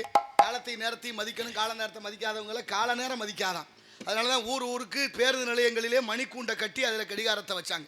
எவ்வளோ மகத்துவம் இருந்தது. கடிகைனா நேரம். அதனால தான் கடிகாரம். ஆங்கிலத்தில் வாட்ச். வாட்ச்னா என்ன? கவனின்னு அர்த்தம். யார் கவனிக்கிறா? நேரம். இந்த 3 மதம் இருக்குது நம்ம நாட்டில். இந்து மதம், இஸ்லாமிய மதம், கிறிஸ்தவ மதம். 3 மதமும் ஒத்து போகிற ஒரு மதம் இருக்குது. தெரியுமா உங்களுக்கு? 3ம் ஒத்து போகிற ஒரே மதம் தாமதம். எவ்வளோ தாமதமானாலும் கவலை இல்லை. நீங்கள் முகூர்த்த ஓலை எழுதி ஐயரை வச்சு கல்யாணம் 9 to 10 முகூர்த்த நேரம் வந்துடணும். மாமனாரை வச்சு தான் எல்லாம் செய்வோம். மாமனார் தான் அன்னைக்கு தாமதமாக வருவார். பார்த்துருக்கலாம், பல இடங்களில் இந்த பிரச்சனை நடக்கு. அப்படி இருக்கட்டும். இருந்தாலும் நான் காவிரி நடந்தாய் வாழி காவிரி. காவிரி வெள்ளம் வருஷம் பூரா இன்னைக்கு பூரா பாரு. இன்னைக்கு காவிரி திறக்க தண்ணி இல்லை. மேட்டூரில் அணையிலே தண்ணி இல்லை. கர்நாடகன் தண்ணி விடலை. காவிரி மேலாண்மை வாரி அமைச்சு எத்தனை ஆண்டுகளாச்சு, இன்னைக்கு வரைக்கும் தீர்வு எட்டப்படலை. 5வது முறையாக தீர்மானம் எழுதியாச்சு. தீர்மானத்தை எழுதி வச்சிருக்கான். தீர்வு என்னைக்கு கிடைக்கும்னு பதில் சொல்ல ஆள் இல்லை. சரி, அது போகட்டும். காவிரியில் தண்ணி போகாமல் இருக்கா. வருஷம் பல லட்சம் கன அடி தண்ணி வீணா போய் கடலில் கலக்குது. காவிரி பூம்பட்டினம் என்ற பூம்புகாரில் பல லட்சம் கன அடி தண்ணி வீணா கடலில் கலக்குது. அதை சேர்த்து வச்சு நாட்டில் தண்ணி பஞ்சத்தை தீர்க்க ஒருத்தனுக்கு யோசனை இல்லை. இந்த நாடு போகிற போக்கு. குடிக்க தண்ணி இல்லை. கும்மாளம் போட நாட்டில் தண்ணி இருக்குது. சிவகங்கை மாவட்டம், ராமநாதபுரம் மாவட்டம், விருதுநகர் மாவட்டம், தூத்துக்குடி மாவட்டம் வருஷம் வறட்சி மாவட்டமாக அறிவிக்குது அரசாங்கம். தண்ணி இல்லை. தெரியுதா இல்லையா? அதுலேயும் ராமநாதபுரம் மாவட்டத்தில் ஒரு வண்டி ஒன்று கண்டுபிடிச்சிருக்கல. உங்கள் மாவட்டத்தில் என்ன இந்த தண்ணி குடம் தூக்குறதுக்கு 5 குடம் வண்டியா? தள்ளு வண்டி 6 குடம் வண்டி. ஆமாம், நம்ம வீட்டில் 2 வண்டி இருக்கு. 2 வண்டி உங்கள் வீட்டில். பெரிய சாதனை மச்சான். சின்ன விஷயமா வண்டியை வாங்கி வச்சுட்டீங்க. தண்ணியை சேர்க்க வழியில் வருங்க. ஆனாலும் உங்கள் ஊருக்கு வந்த போது உங்கள் ஊரில் ஒருத்தர் சொன்னார், ரொம்ப அற்புதம். அவர் ஒரு காவல்துறை அதிகாரி. ஐயா, இங்கே என்ன பிரச்சனை தெரியுமா? பொண்ணு கல்யாணம் பண்ணால் கூட சீர் இந்த வண்டி வைக்கணும்னு கொண்டு வந்துட்டாங்க. ஏன்னா எனக்கு ரொம்ப வருத்தமாக போச்சு. அப்போ பாருங்கள் எந்த அளவுக்கு நகர் மாவட்டம் வழியாக வந்து ராமநாதபுரம் மாவட்டத்தில் கடலில் சேர்க்குது. அந்த அணையிலேருந்து வரக்கூடிய ஒரு ஆறு. இன்னொரு ஆறு தென்காசி மாவட்டம் தூத்துக்குடி வழியாக போய் கடலில் கலக்குது. இது நம்ம நாட்டை ஆண்ட மன்னர்கள் காலத்தில் கேரள மன்னர்களும் நம்ம தமிழ்நாட்டு மன்னர்களும் ஒப்பந்தம் போட்டு கட்டிய அணை. அந்த அணைக்கு பேர் அதுக்கப்புறம் தான் வச்சாங்க. காமராஜர் தாத்தா வந்தோடனே அந்த அணையை மறுசீரமைப்பு செய்து அங்கே செண்பகவள்ளி மரங்கள் அதிகமாக இருந்து செண்பக மலர்கள் பூத்ததுனாலே அந்த அணைக்கு பேர் செண்பகவள்ளி அணைன்னு எழுதி தட்டி பாருங்கள் வலைதளங்களில். அதை எழுதி வச்சாங்க. அவர் போனதுக்கப்புறம் இன்னைக்கு வரைக்கும் அந்த அணையை பராமரிக்கலை. அதுலேருந்து தண்ணி இல்லை. அப்புறம் என்ன நாட்டுக்கு நல்லது பண்ணாங்க? நான் கேட்குறேன், பதில் சொல்லுங்கள். கொண்டாடுறோம்னா எல்லாரும் தண்ணி ரொம்ப முக்கியம் இல்லையா? நீரின்றி அமையாது உலகு, யார் யாருக்கு வானின்றி அமையாது ஒழுக்கு. இன்னைக்கு வரைக்கும் அந்த ஆறு தூர்வாரப்படலை. அந்த ஆற்றுக்குள்ளே கருவேல மரம் முளைச்சி போச்சு. அந்த அணை பராமரிக்கவில்லை. கேரள அரசு மறுக்குது. தமிழ்நாடு அரசு ஒரு நாடகத்தை அப்படியே நடத்திக்கிட்டே வந்திருக்கா இது வரைக்கும். அது எங்கே போய் முடிய போகுதுன்னு நாளைக்கு நீங்கள் பார்த்துக்குங்க. நம்ம ஒன்றும் சொல்ல வேண்டியதில்லை. நான் கோடிட்டு காட்டுகிறேன். பொய் இல்லை, உண்மையான விஷயம். அப்படிப்பட்ட மகத்துவம் வாய்ந்த நீங்கள் பாருங்கள். இந்த உலகத்தில் 2 போர் முடிஞ்சிருச்சு. உலகப்போர். 1வது உலகப்போர், 2வது உலகப்போர் முடிஞ்சிருச்சு. 3வது உலகப்போர் வரும்னு உலக விஞ்ஞானிகள்லாம் எச்சரிக்கை விடுக்கிறாங்க. நாசா விஞ்ஞானம், நாசா அறிவிக்குது தண்ணி பஞ்சம் வரப்போது விரைவில் இந்த பூமியில், ரொம்ப கவனமாக இருங்கன்னு எச்சரிக்கை கொடுத்துக்கிட்டு இருக்கேன். நாசா அமெரிக்காவில். அடுத்து உலக சுகாதார மையம் வேர்ல்டு ஹெல்த் ஆர்கனைசேஷன் அவன் எச்சரிக்கிறேன். உங்களுக்கு தெரியுமா, ஒரு 25 நாளைக்கு முன்னாலே நம்ம இந்தியாவில் சகாரா பாலைவனத்தில் ஒரு வண்டி பழுதாகி நின்னதில் 49 பேர் ஒரே நேரத்தில் உயிர் விட்டார்கள், குடிக்க தண்ணி இல்லாமல். அது தெரியுமா தெரியாதா உங்களுக்கு? ஏன் செத்தாங்க? குடிக்க தண்ணி இல்லை. அது செய்தின்னு நினைக்காதீங்க.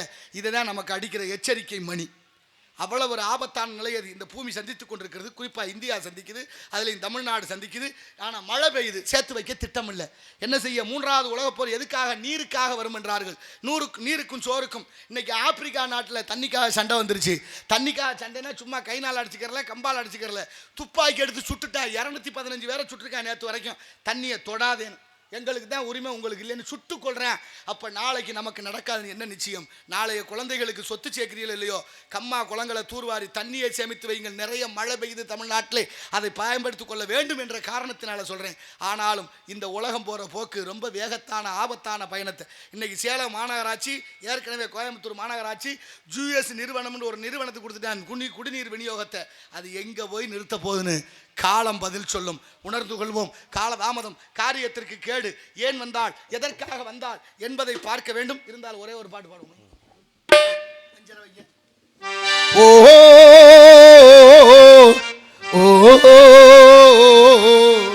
தந்ததன தன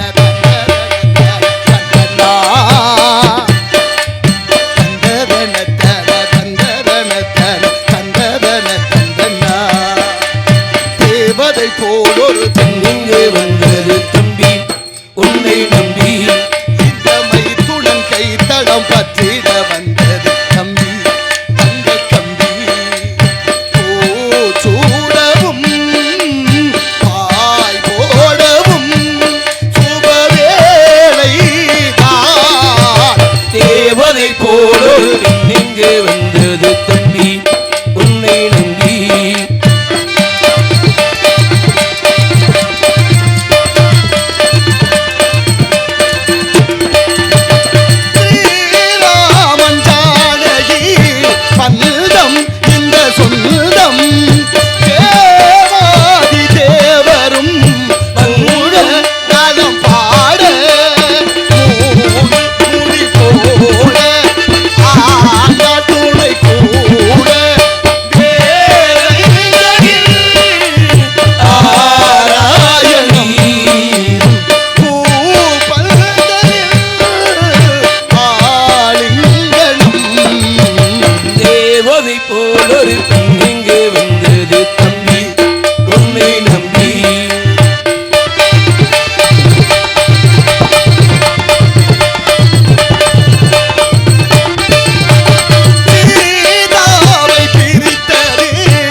கடலலை தாள்களை முத்தமிடும் முதுக்களை சத்தமில்லாத முத்தங்களை கற்றுத்தந்தாள் அந்த கண்ணியலை கடலலை தாள்களை. நன்றி நன்றி நன்றி. யாமறிந்த மொழிகளிலே தமிழ் மொழி போல் இனிதாவது எங்கும் காணோம் என்றார் எட்டயபுரத்து முண்டாசி கவிஞன் மீசை கவிஞன் பாரதி. பாரதிக்கு 11 மொழிகள் தெரியும். 11 மொழிகள் கற்றுக்கொண்ட நமது புலவன், பாட்டுக்கொரு புலவன் பாரதியார் சொன்ன வாசகம்தான் யாமறிந்த மொழிகளிலே தமிழ் மொழி போல் இனிதாவது எங்கும் காண். அடுத்து சொல்றாரு யாமறிந்த மொழிகள் சொல்லிட்டு செப்பு மொழி 18 உடையாள் எனினும் சிந்தனை ஒன்றுடையாள்ங்கிறார். நீ என்ன வேணாலும் படிச்சுக்கலாம், எந்த மொழி வேணாலும் தப்பு இல்லை, காரணம் தேவை ஏற்பட்டார். ஆனால் எப்பொழுதும் சிந்தனையும் தெளிவும் நமது மொழி மீது இருக்கணும்னு சொல்றார். செப்பு மொழி 18 உடையால் எனினும் சிந்தனை ஒன்றுடையார். யாதும் ஊரே யாவரும் கேளீர் தீதும் நன்றும் பிறர் தரவாரா. யார் சொன்னது? கணியன் பூங்குன்றனார். நமது சிவகங்கை மாவட்டம் திருப்பத்தூர் அருகில் உள்ள மகிபாலன்பட்டி சின்ன கிராமத்தில் பிறந்த புறநானூற்று புலவன் பாடிய வாசகன்தான் யாதும் ஊரே யாவரும் கேளீர் தீதும் நன்றும் பிறர் தரவாரா. எங்க இருக்கு? ஐக்கிய நாடுகளின் ஒன்றியமான ஐநா சபையில் இருக்கு.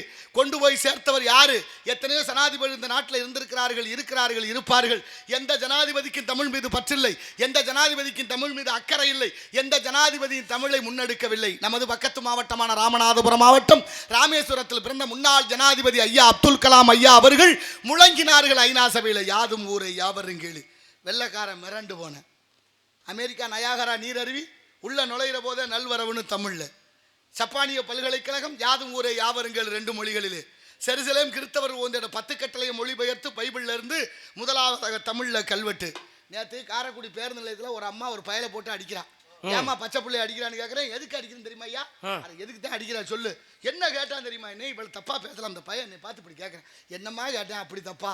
என்ன கேட்டான்? நான் எவ்வளோ கஷ்டப்பட்டு படிக்க வைக்கிறேன், எவ்வளோ பெரிய பள்ளிக்கூடத்தில் படிக்க வைக்கிறேன், இந்த பையன் நீ வந்து அம்மானு கூப்பிட்றேங்கிறான். ஐயா அம்மானு கூப்பிட்டதுக்கு போட்டு அடிக்கிறான்.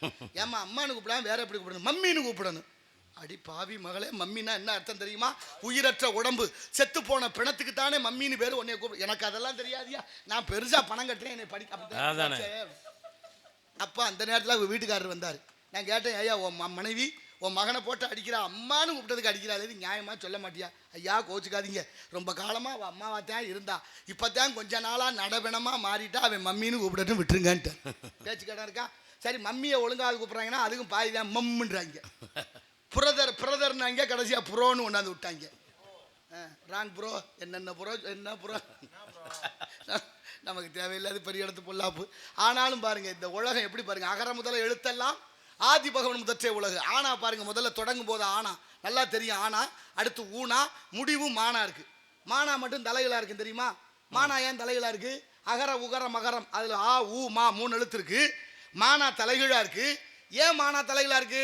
மானான்னா மண்டகருவம் முடிச்ச பூரா தலையில தான் நிற்கிறேன். எங்கே சொல்லு பேச்சு கேட்குறாங்க. அதைத்தான் இந்த மொழி உணர்த்துது நமக்கு. அப்படிப்பட்ட உயர்ந்த மொழி, உயர்ந்த தத்துவம். அமெரிக்காவில் இன்னைக்கு பிள்ளைகளுக்கு, வெள்ளைக்காரன் பிள்ளைகளுக்கு தமிழ் சொல்லி கொடுக்குறாங்க. ஆங்கிலத்தில் ஸ்பீச் தெரப்பியா, பேச்சு வரணுங்கிறதுக்காக தமிழ் சொல்லி கொடுக்குறேன். தமிழை படித்தா தானே பேச்சு வரும்னு கேட்குறாங்க அங்கே போய் விஞ்ஞானிகளை. அந்த விஞ்ஞானி சொல்கிறான், உலகத்துக்கே மூத்த மொழி தமிழ், தமிழ் தான் பேச்சாற்றல் உடையது, தமிழ் தான் மூச்சோட இணைஞ்சிருக்கு, அதனால தமிழ் படித்தா பேச்சு நல்லா வரும்னு சொல்லி கொடுக்குறேன். என்னடா சொல்லி கொடுக்குறீங்கன்னு பார்த்தா, முத்தை தரு பத்தி திருநகை அத்திக்கிற சத்திச்சரவண முத்திக்கொரு வித்துக்குருவரன் என போதும் என்ற திருப்புகழ் முதல் பாட்டை சொல்லி கொடுக்குறேன் அமெரிக்காவில். பொய் சொல்லலை, தட்டி பாருங்க வலைதளங்களில் தெரியும். அப்படி தமிழ் சொல்லி கொடுக்குறேன் வெள்ளைக்காரன் பிள்ளைகளுக்கு. நம்ம என்ன சொல்லி கொடுக்குறோம் பிள்ளைகளுக்கு? ஒன்றும் சொல்லலை, சாதியை வளர்த்து வச்சுருக்கான், சாராயத்தை வளர்த்து வச்சுருக்கான். தேவை எது தேவை, எவ்வளவு தேவை? அளவுக்கு மீறினா அமிர்தமே நஞ்சு, அளவுக்கு மீறினா அமிர்தமும் நஞ்சுன்னு சொல்கிற உலகத்தில் நம்ம பிள்ளைகளுக்கு, நாளைய தலைமுறைக்கு நல்ல எண்ணத்தையும் கொடுக்கும், பண்பாட்டையும், மற்றவரை மதிக்கும் ஈகை, இரக்கம், சாந்தம், பொறுமை, தயை, கல்வி மற்றும் அப்படிப்பட்ட குணங்களை வளர்த்து வைக்க வேண்டும். அப்போ தாயின் தந்தை நிலத்தில் கிடந்தமை கால் காட்டும் குடியிருப்பந்தோட வாய்ச்சொல். இன்னைக்கு தெரியுமா, சைனான்னு ஒரு நாடு இருக்குல்ல, சீனா. சீனாவில் முருக வழிபாடு ரொம்ப இன்றியமையாத ஒன்று. வேல் வழிபாடு. போகர் அங்கே போய் வந்தவரில், போகர் அங்கேருந்து வந்ததுன்னு ஒரு கதை சொல்லுது, இங்கேருந்து அங்கே போனார்னு ஒரு கதை சொல்லுது. ஆனாலும் போகரை கொண்டாடுகிறார்கள். போகர் வடித்த முருகன் சிலையை கொண்டாடுகிறார்கள். முருகன் கையில் இருக்கிற வேல் வழிபாடுங்க நல்லா இருக்கு. அப்படிப்பட்ட சீனாவில் தமிழுக்கு முக்கியத்துவம். தமிழில் பேர், தமிழ் பள்ளிக்கூடம், தமிழ் வாத்தியார்கள். ஒரு பொம்பளை பிள்ளை வந்து பேசுகிறா, என்ன தெரியுதா சீனாவிலேருந்து பூங்கோதை பேசுகிறேங்கிறான். பூங்கோதை யார் விட்டு பேர்? நம்ம பேர். சீனாவில் பேசுறதுக்கு அந்த பொம்பளை பிள்ளைங்க சீனாவில் இருக்கு பூங்கோதை பேசுகிறேங்கிறான். பல நாட்டு விஞ்ஞானிகள் போய் கேட்குறாங்க, எதுக்கு தமிழுக்கு முக்கியத்துவம்? உங்கள் நாட்டில் உங்களுக்குன்னு ஒரு மொழி இருக்கு. அப்போ சீன அதிகாரிகள் சொன்னாங்க, கிரேக்கம், லத்தீன், ஈப்ரோ, சமஸ்கிருதம், சீனம், தமிழ் 6 மொழி செம்மொழி. 6 மொழி இந்த உலகத்தில் நிறைவாக செம்மொழி ஆக்கப்பட்ட மொழி. அப்படி 6 மொழி செம்மொழியாக இருந்தும் 4 உலக வழக்கு அழிந்து ஒழிந்து போச்சு. எதாவது கிரேக்கம், லத்தீன், ஈப்ரோ, சமஸ்கிருதம், இந்த 4 உலக வழக்கு அழிந்து போச்சு. மிச்சம் இருப்பது 2. ஒன்று சீனம், இன்னொன்று தமிழ். தமிழ் இருக்கு, அப்புறம் என்ன சீன மொழி இருக்கு, தமிழ் இருக்கு, அப்புறம் இதுக்கு தமிழுக்கு முக்கியத்துவம். அதுக்கு சொன்னாங்க சீன அதிகாரிகள், என் அறிவிச்சிருந்த பெரியோர்களே, தமிழர்களே, நல்லா யோசிச்சு பாருங்க. அவன் சொல்றான், நாளைக்கு ஒரு நாள் இல்லை ஒரு நாள் எங்க சீன மொழியும் அழியும் என்று விஞ்ஞான ஆய்வு சொல்லுது. ஒருவேளை சீன மொழி அழிந்து போனால் இந்த உலகத்திலே அழியாத மொழின்னு ஒன்று இருக்கு. இந்த உலகத்துக்கே மூத்த மொழியான தமிழ் மொழி தான் அழியாத மொழி. அதை நாங்கள் கற்றுக்கிட்டா அந்த உலகத்தை ஆளலாம்னு சீன இன்னைக்கு எடுத்துட்டா முன்னெடுப்பு. நம்ம என்ன பண்ணிட்டு இருக்கோம்னா, அவரவர் உளச்சான்று படிப்பாருங்கள். மொழி எவ்வளவு முக்கியம். தமிழ்நாட்டில் 5 லட்சம் இளைஞர்களுக்கு தமிழ் எழுத படிக்க தெரியலை. தமிழ் எழுத படிக்க தெரியல. எவ்வளோ அவமானகரமானது. ஆனாலும் பேசுகிறான் பல பேர், நாங்கள் தான் நாட்டில் தமிழே வளர்த்தோம்னு. அப்புறம் ஏன்டா தெரியலை படிக்கணும்னா அதுக்கு பதில் சொல்லணும்ல. பள்ளிக்கூடத்தில் தமிழ் இல்லை, பேர் பலகையில் தமிழ் இல்லை, நாக்கில் தமிழ் இல்லை, நாட்டில் தமிழ் இல்லை, வீட்டில் தமிழ் இல்லை. வடநாட்டு சுதந்திர போராட்ட வீரரோட பேர்லாம் பிள்ளைகளுக்கு வச்சிருக்காங்க. காந்தி, நேரு, பகத்சிங், சுபாஷ் சந்திரபோஸ், சிவாஜின்னு பேர் இருக்கு. எவனாவது ஒருத்தன் வடநாட்டில் நம்ம நாட்டில் உள்ள எண்ணற்ற தியாகிகள் யார் பேரையாவது பார்க்க முடியுதா? இருக்கா? இல்லை. யாசிகா, அபர்ணா, பிரித்திகா, தர்ஷினி, மகிஷா, சர்மா, குருமான்னு பேர் வச்சுட்டோம். யாசிகானா யாசகமனா பிச்சை, யாசிகானா பிச்சைக்காரி, தர்ஷினா அமாவாசை இருட்டு, மகிஷானா எரும மாடு, அபர்ணானா அம்மனமானவள். இன்னைக்கும் பிள்ளைகளை திட்டும் போது எருமை சொல்லி பேச்சு கேட்குறியான்னு கேட்குறமா இல்லையா? எவ்வளவு விளைவுகளை சந்திக்க 1 2 ஒரு நாள் 10 மணி 3 ஆக போகுது. அதனால காலதாமதம் காரியக்கேடு. இன்னொரு நாள் வரும்போது நிறைய விதப்போம். அதனால வருகிறான் காவலன், அவனை சந்திப்போம். 5:30 வைங்க. சுந்தரம் நிறைந்ததும் சிறந்த மங்கை இவள் எந்த உலகிங்கு ஏன் வந்தார்? சுந்தரம் நிறைந்ததும் பொன் சிறந்த மங்கை இவள் இந்த உலகில் ஏன் வந்தார்? அந்தரமே குந்து தேவர் துந்துமி முழங்க வரும், அந்தரமே குந்த தேவர் துந்துமி முழங்க வரும். இந்திரன் வழங்கும் எங்கள் கந்தசாமிக்கே தகுந்த, இந்திரன் வழங்கும் எங்கள் கந்தசாமிக்கு தகுந்த, சுந்தரம் நிறைந்து ததும்பும் பொன் சிறந்த மங்கை இவள் எந்த உலகெங்கு ஏன் வந்தார்?